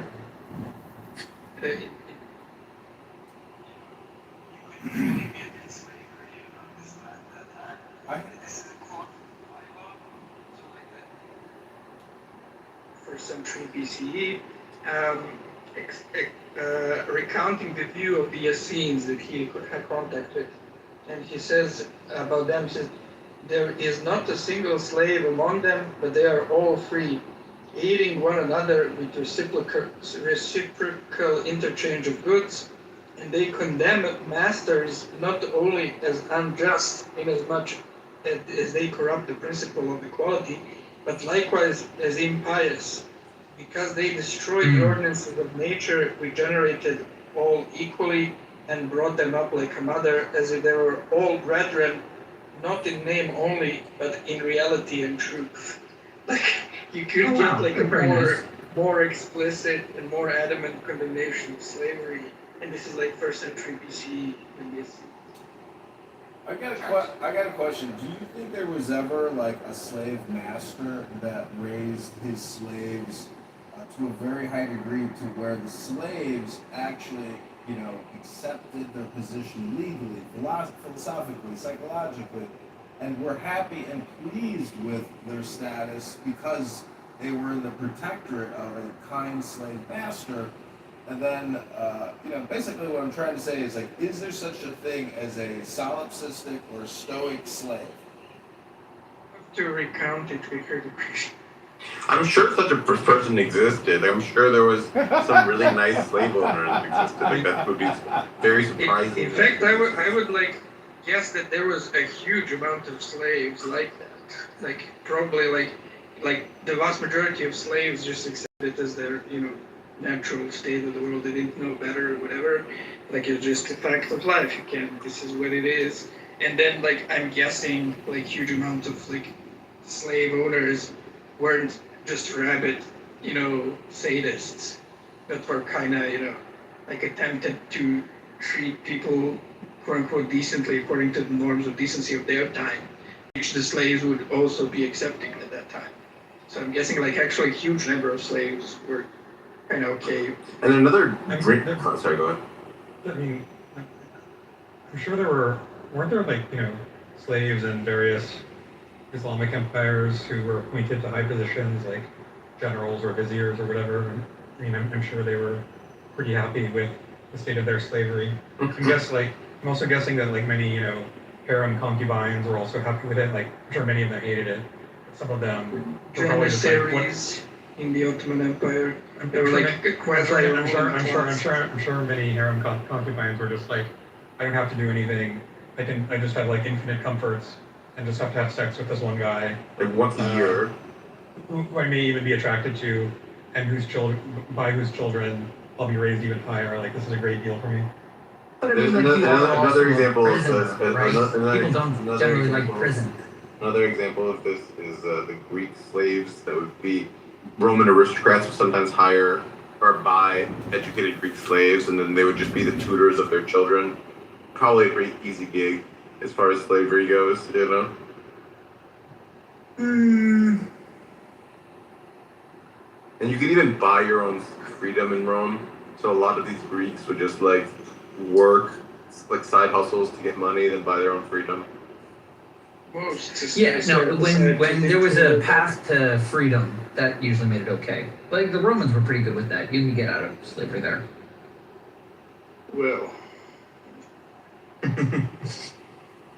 like there's, technically today you have like modern, illegal slavery, and in most cases, like how these people are treated, there is some, technical possibility of them buying out their, freedom that's be like dangled in front of them, that they can never reach it. It's like. Well, is it like modern day slavery? I think it's Halal or Maimonides that said if you can make someone angry, you can make them your slave. So in the attention economy and the drama maker, creator economy on this app, a lot of fact readers who create drama, they're like the slave masters of the people who get angry. Hello?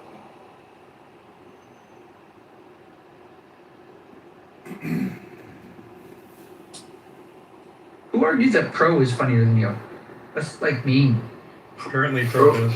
Pro Lyrical was arguing very forcefully that he's much funnier than me. And then I said, do you want to have a poll on it that we put money on how the poll will go? And he's like, I don't, the classics, I don't want to bet money on things. I don't want to do a poll. You know, and I'm like, okay, why wouldn't you want to do it? And he's like, oh, the fact that you would want to do a poll means you're not funny. And I'm like, oh, so people, there's no funny people that run polls. Like, there's no pollsters. Like, the people with the job that run that have a good sense of humor. Anyway. No, he's just trying to sidestep you by saying the very fact that you ran the poll proves that you lost. Yeah, but not a very. We should have another poll. Who's the better musician?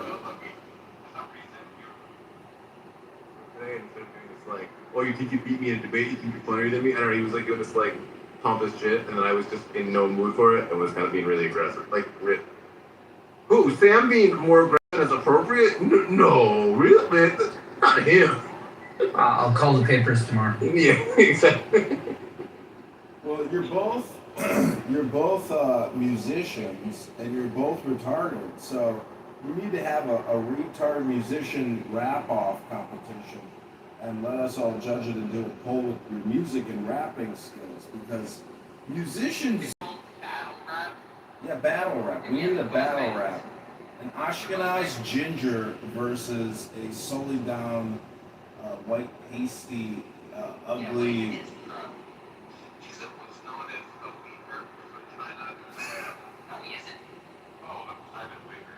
Yeah, Wigger. He's an offshoot from Eminem. He was a guy who saw an Eminem video. See, what's amazing is Pro Lyrical has gotten laid at least 300 times at every performance. Yeah, and he has children and he has a career. I'm saying as a musician, it's a little bit like having a magic wand to make people's panties drop, because they think you're something amazing at the moment because you can actually use words with background music. All I'm just saying is a wigger is a very good description, and he has, I know you guys think I've wasted a lot of my time on this app, but Pro Lyrical is a premium pro time waster on this app. He's one of the best. Yeah, I think he is good at it.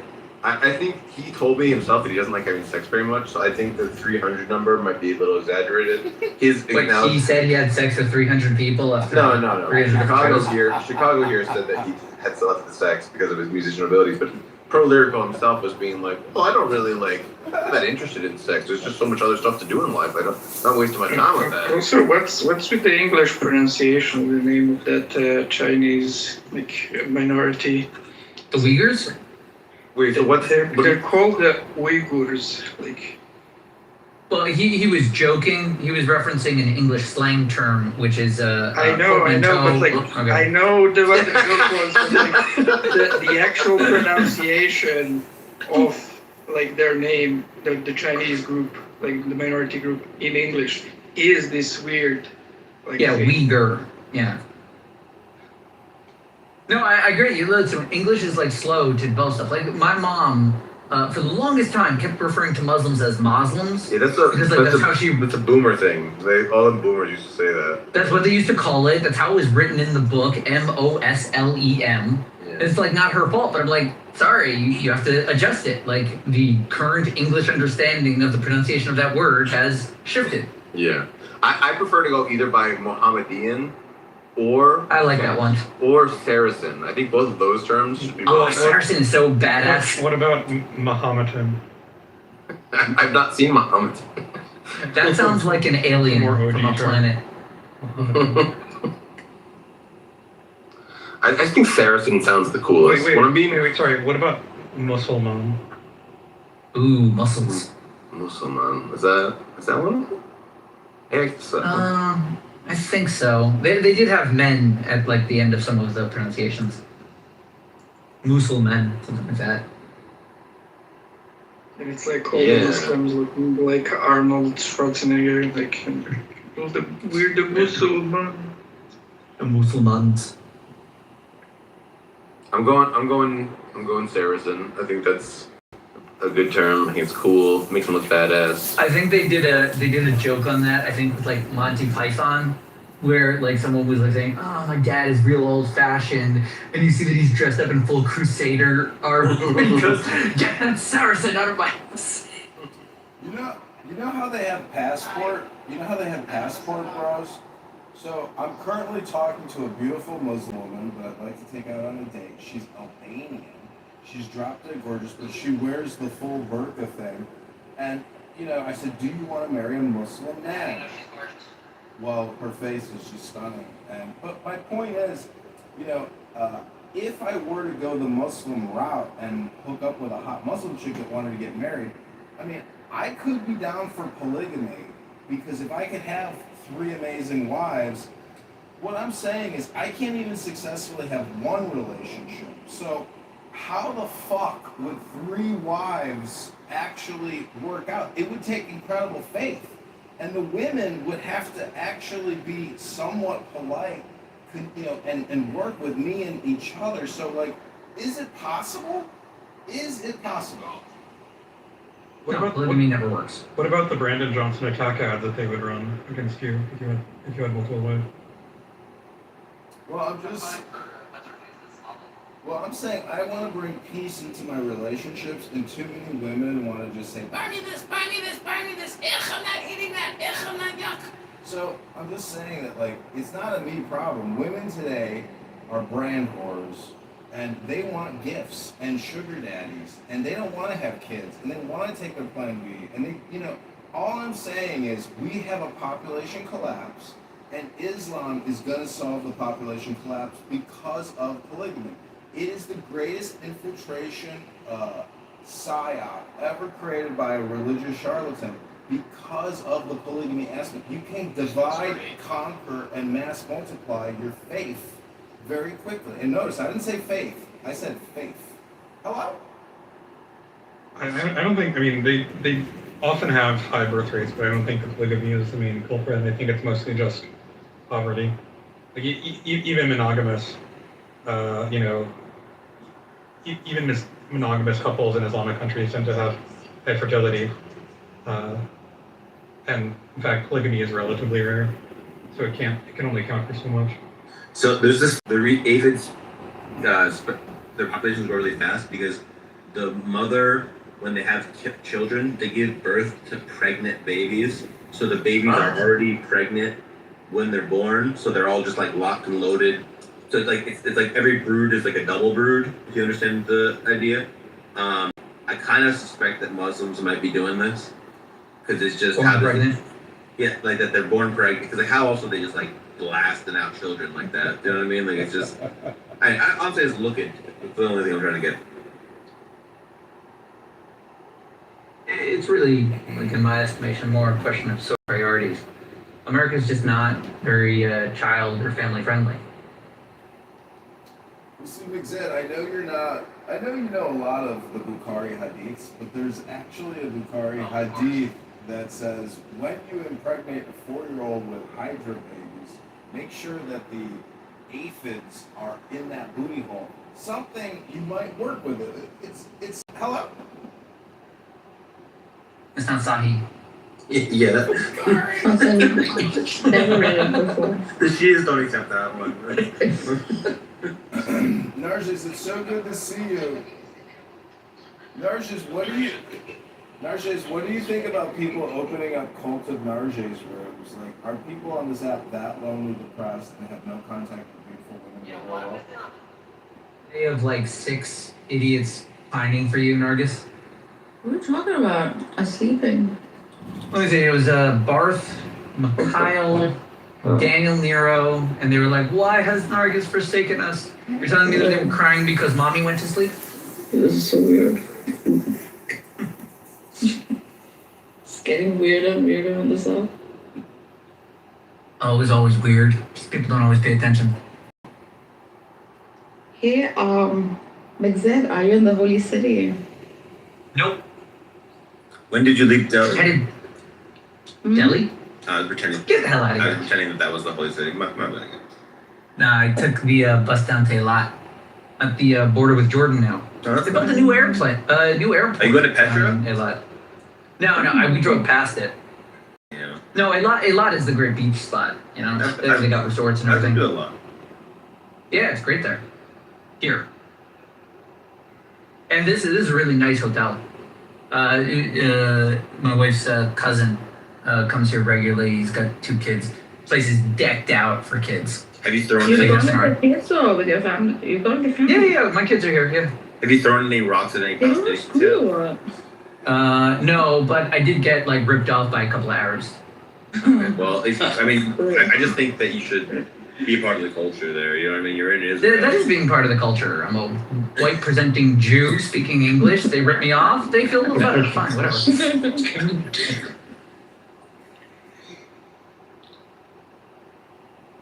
John Kitover, you're being way better behaved than you usually are, and I just want to commend you on your self-control. That's what, guys. That's what I'm trying to tell you. He is a very sensitive person, especially like in public around people. That's why he like compulsively gets into this thing. He usually can't calm down, but like when he is, he's like a nice, decent guy. He's just usually nervous. I would in fact vote for him over Brandon Johnson. And I'm not being sarcastic. You still nice. That's one. You got one Canadian to vote for. Canadian? Yeah. What? Oh, I thought work was up in Canada. My bad. No. That was it's not that cold.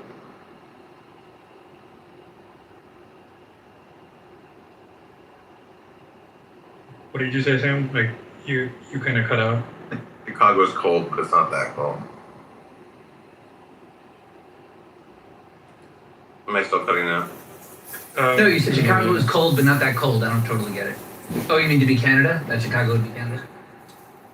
Mixan, I've been to Aqaba because I have a Jordanian friend here in Chicago who's got a condo in Amman. Yeah, we didn't cross over, but when we were there, we couldn't find a restaurant that was open. We're watching up this, so we find this restaurant. My friend's dad negotiates the price for the entire meal before we even sit down. We wouldn't sit down until we had the confirmed price, and then we sit down. I was like, "Are you sure you're not Jewish?" But anyways, they got that border crossing between Eilat and Aqaba, and I've never been to Eilat, but I'm sure your side is better. But the Moving Pick is a nice hotel. But I am a nice person, and as Big Zed said, I'm kind of sensitive. But the point is, this app, what I realized, because I read a book recently, and it talked about the pillars of art, and drama is one of them. And so, I'm a little bit of a drama maker, because I live stream all my performances. And like your performance this morning, I clipped the shit out of it, and you're a fantastic drama maker, a creator. But Steve Apple, the world famous Jewish atheist, is also a drama creator. Yeah, so we're dramatists. We're like basically like Shakespeare. You know what I mean? We're reading like great, beautiful plays for everyone to enjoy. It's very generous of us. By rule of improper conjugation. Yep.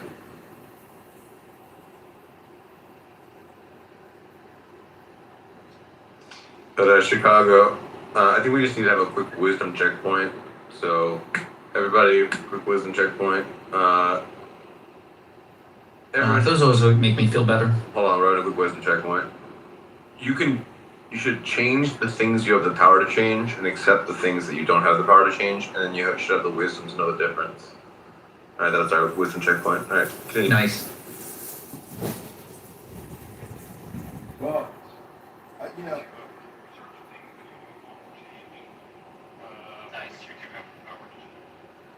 Well, I have a tattoo on my arm that says I'm the biggest faggot retard alive. It actually says that the more you think, it's small print, but it says the more you think, the more you speak, the further from the truth you're going to get. Or those who say do not know, and those who know do not say. So if you know the secret to the recipe, well, you don't really talk about it.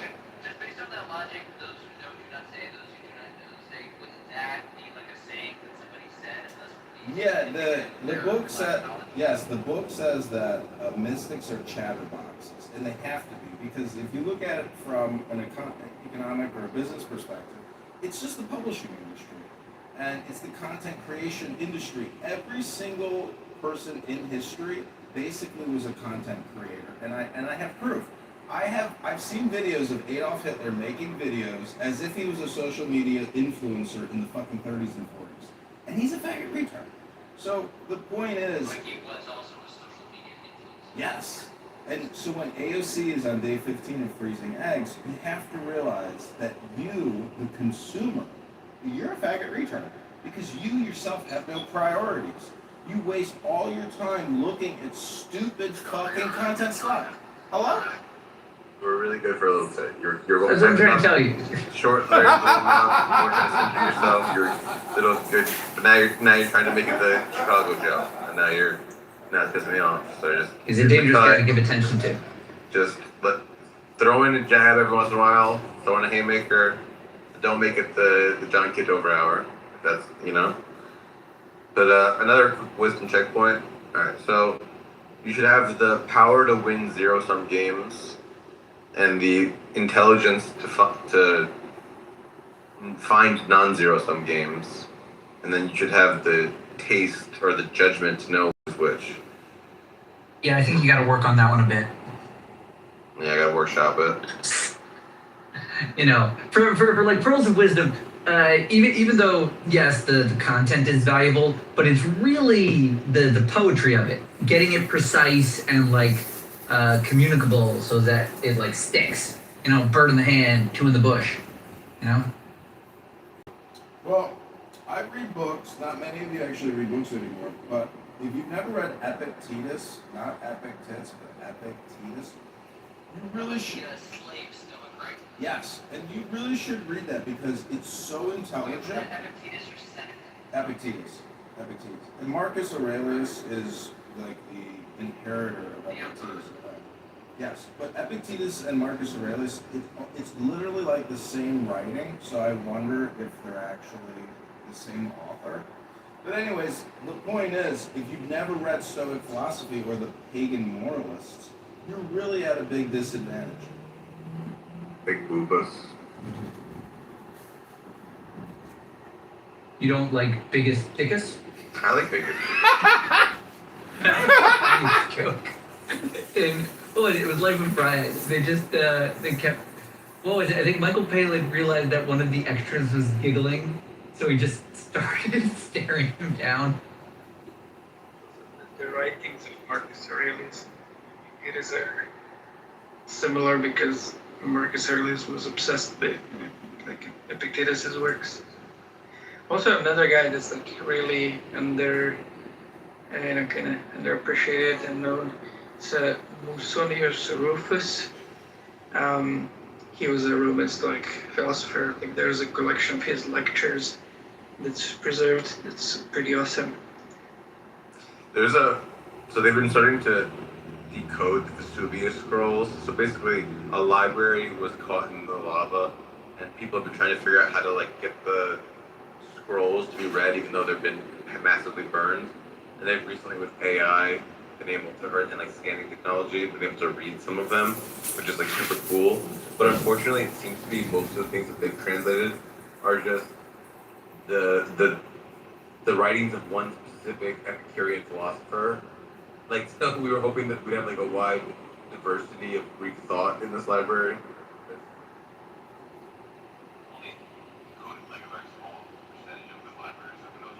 Now let me just say this: when you read Epictetus and Marcus Aurelius, when you compare it to the Bible, you're astonished at how stupid the Bible is compared to the moral pagans or the Stoics. Marcus Aurelius and Epictetus is so intelligent compared to the Bible, it makes the Bible look retarded. I am complete. Hello? Miller, Deepak had a huge blunder today. So I said Andrew should be called Chinadu, and then Deepak was like, I don't get it. Bro. Oh my because goodness. of his 4 foot long chin, I get it. Yeah, you would think that a person of Deepak's intelligence would be able to get that one. Also, given that he's a dad joke aficionado, so that's just a huge blunder. Deepak. Makes me suspect it was an imposter Deepak and not the real genuine. Yeah. The real Deepak is being held up in a ski lodge somewhere in the Swiss Alps. Yeah, ever since he allegedly came back from Switzerland, he stopped getting the Andrew physiognomy joke.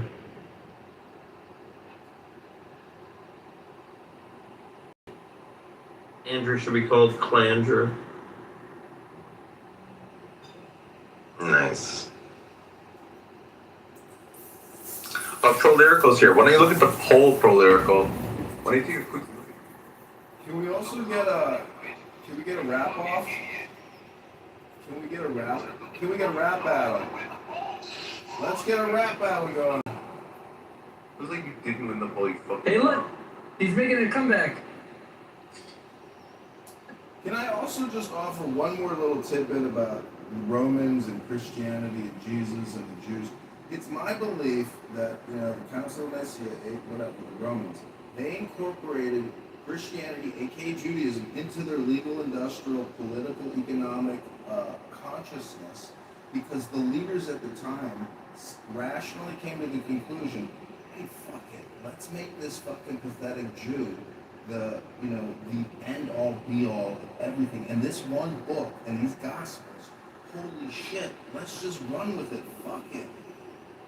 Tell you about centering yourself. You gotta just.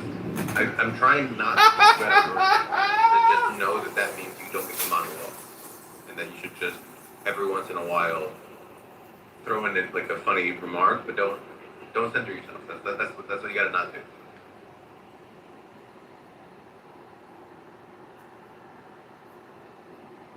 Alright, Millis, I think you should be called. I don't know what you should be called. I don't know how good. What happened with Pro, I smoked a pack of cigarettes, and then I had to stop, so I was kind of high strung. And for some reason, Pro was like, "Oh," I said, "Oh, it's a joke." I sarcastically said, like, "Hey, it's a joke, Pro," and then Pro said, "Oh, you think you're funnier than me?" I was like, "Yeah," and then he's like, "Oh, you," and then he wouldn't have a poll in his room, and he said, "Oh, just the mere fact you want to do a poll proves that you're not funny." And I'm like, that's not how that works at all. And I was like, why don't we do a poll and put money on it? He's like, well, I don't want to put money on it. So then he was just afraid to have the poll. And now look at this. Look at this, Pro. Oh, you look like you lost the poll. Oh, you little boy. Oh, looks like you lost it. Oh, looks like you're not as funny as you thought you were. Well, I just want to come to Pro Lyrical's defense, Sam, because yesterday.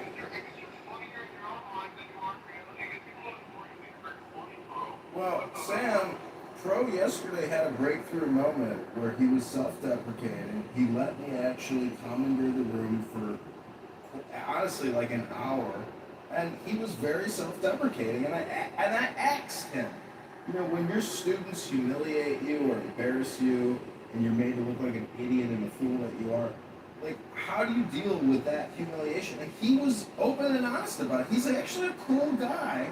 But see, you and him are much more alike than you think, because Pro here will die on a hill and stab himself with Carmelo Anthony's knife to prove that trans people are people. And I agree, they are people.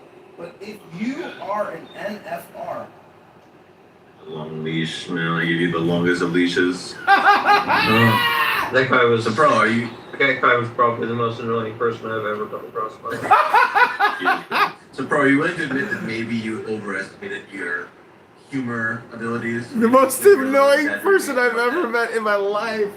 I thought that was pretty funny right there. That was good stuff. Good material. Well, it looks like you lost the poll. It looks like most people don't think you're funnier than you. It looks like that's the consensus of the room. So, you know, maybe you should update your world model given the sort of scientific consensus.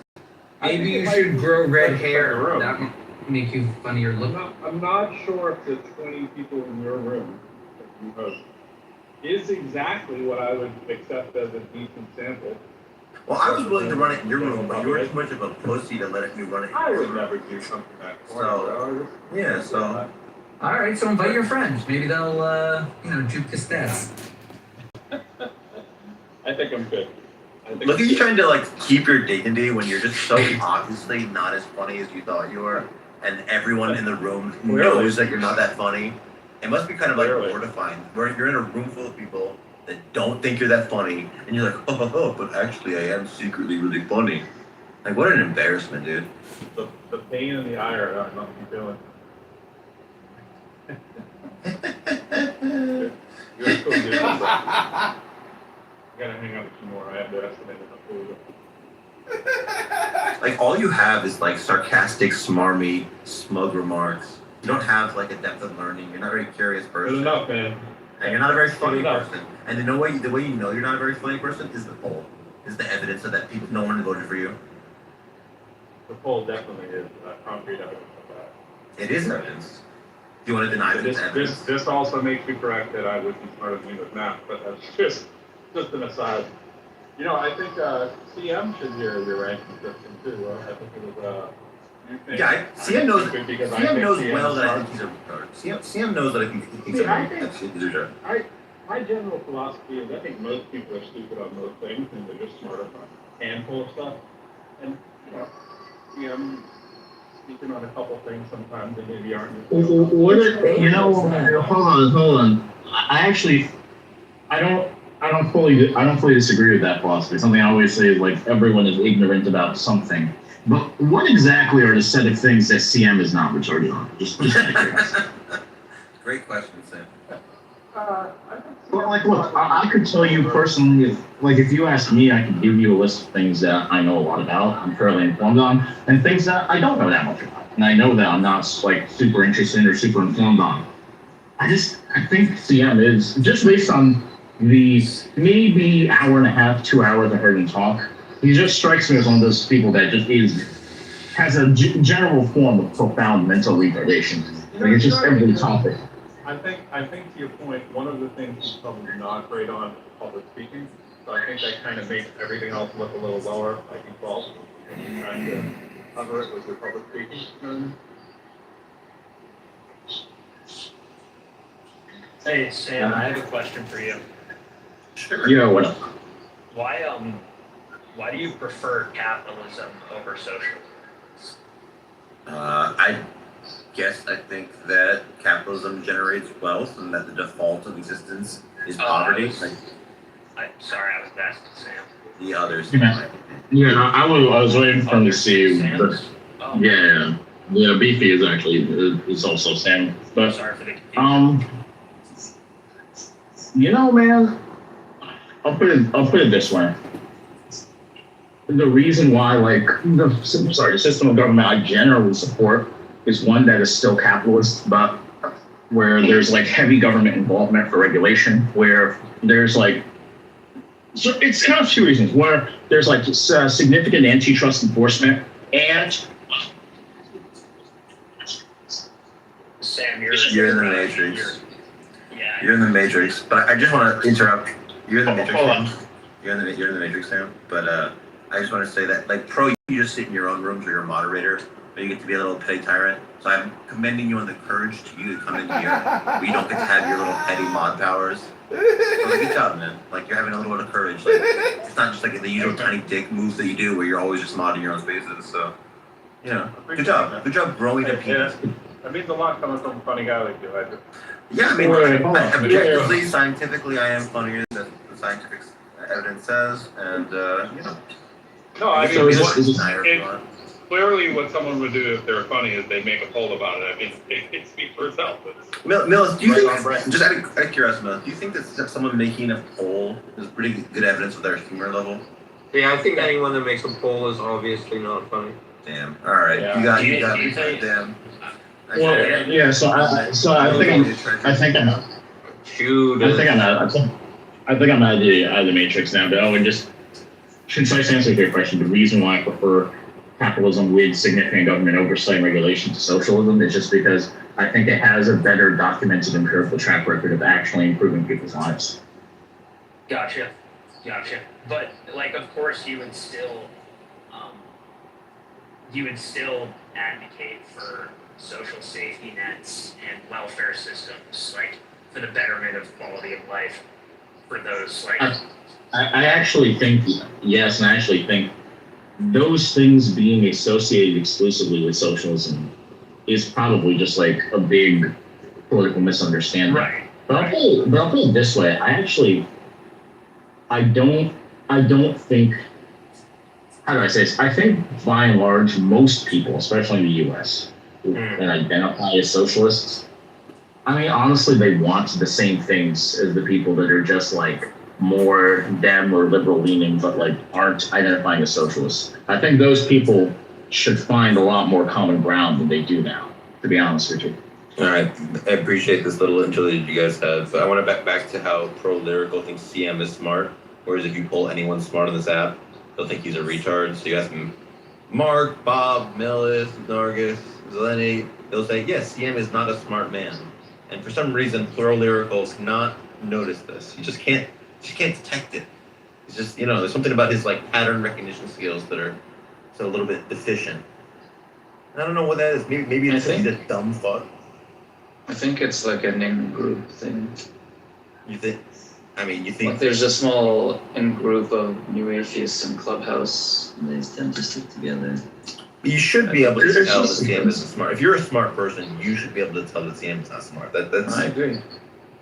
I mean, bro, I interacted with him for like 2 hours, and it seemed obvious that he was an idiot. But I don't know. Oh man. I mean, listing me there is kind of a mute point because I would say for anyone that they're smart. It's just this is a weird like postmodern thing people do. Like, nobody is intelligent. Okay, bro, just to avoid any kind of criticism of this person. Oh my god. I don't know, man. Yeah. I mean, anyone who's heard CM talk for like two seconds, like recognize that he's like a rambling buffoon, doesn't say anything remotely intelligent ever. I don't know. Look, it's Thursday.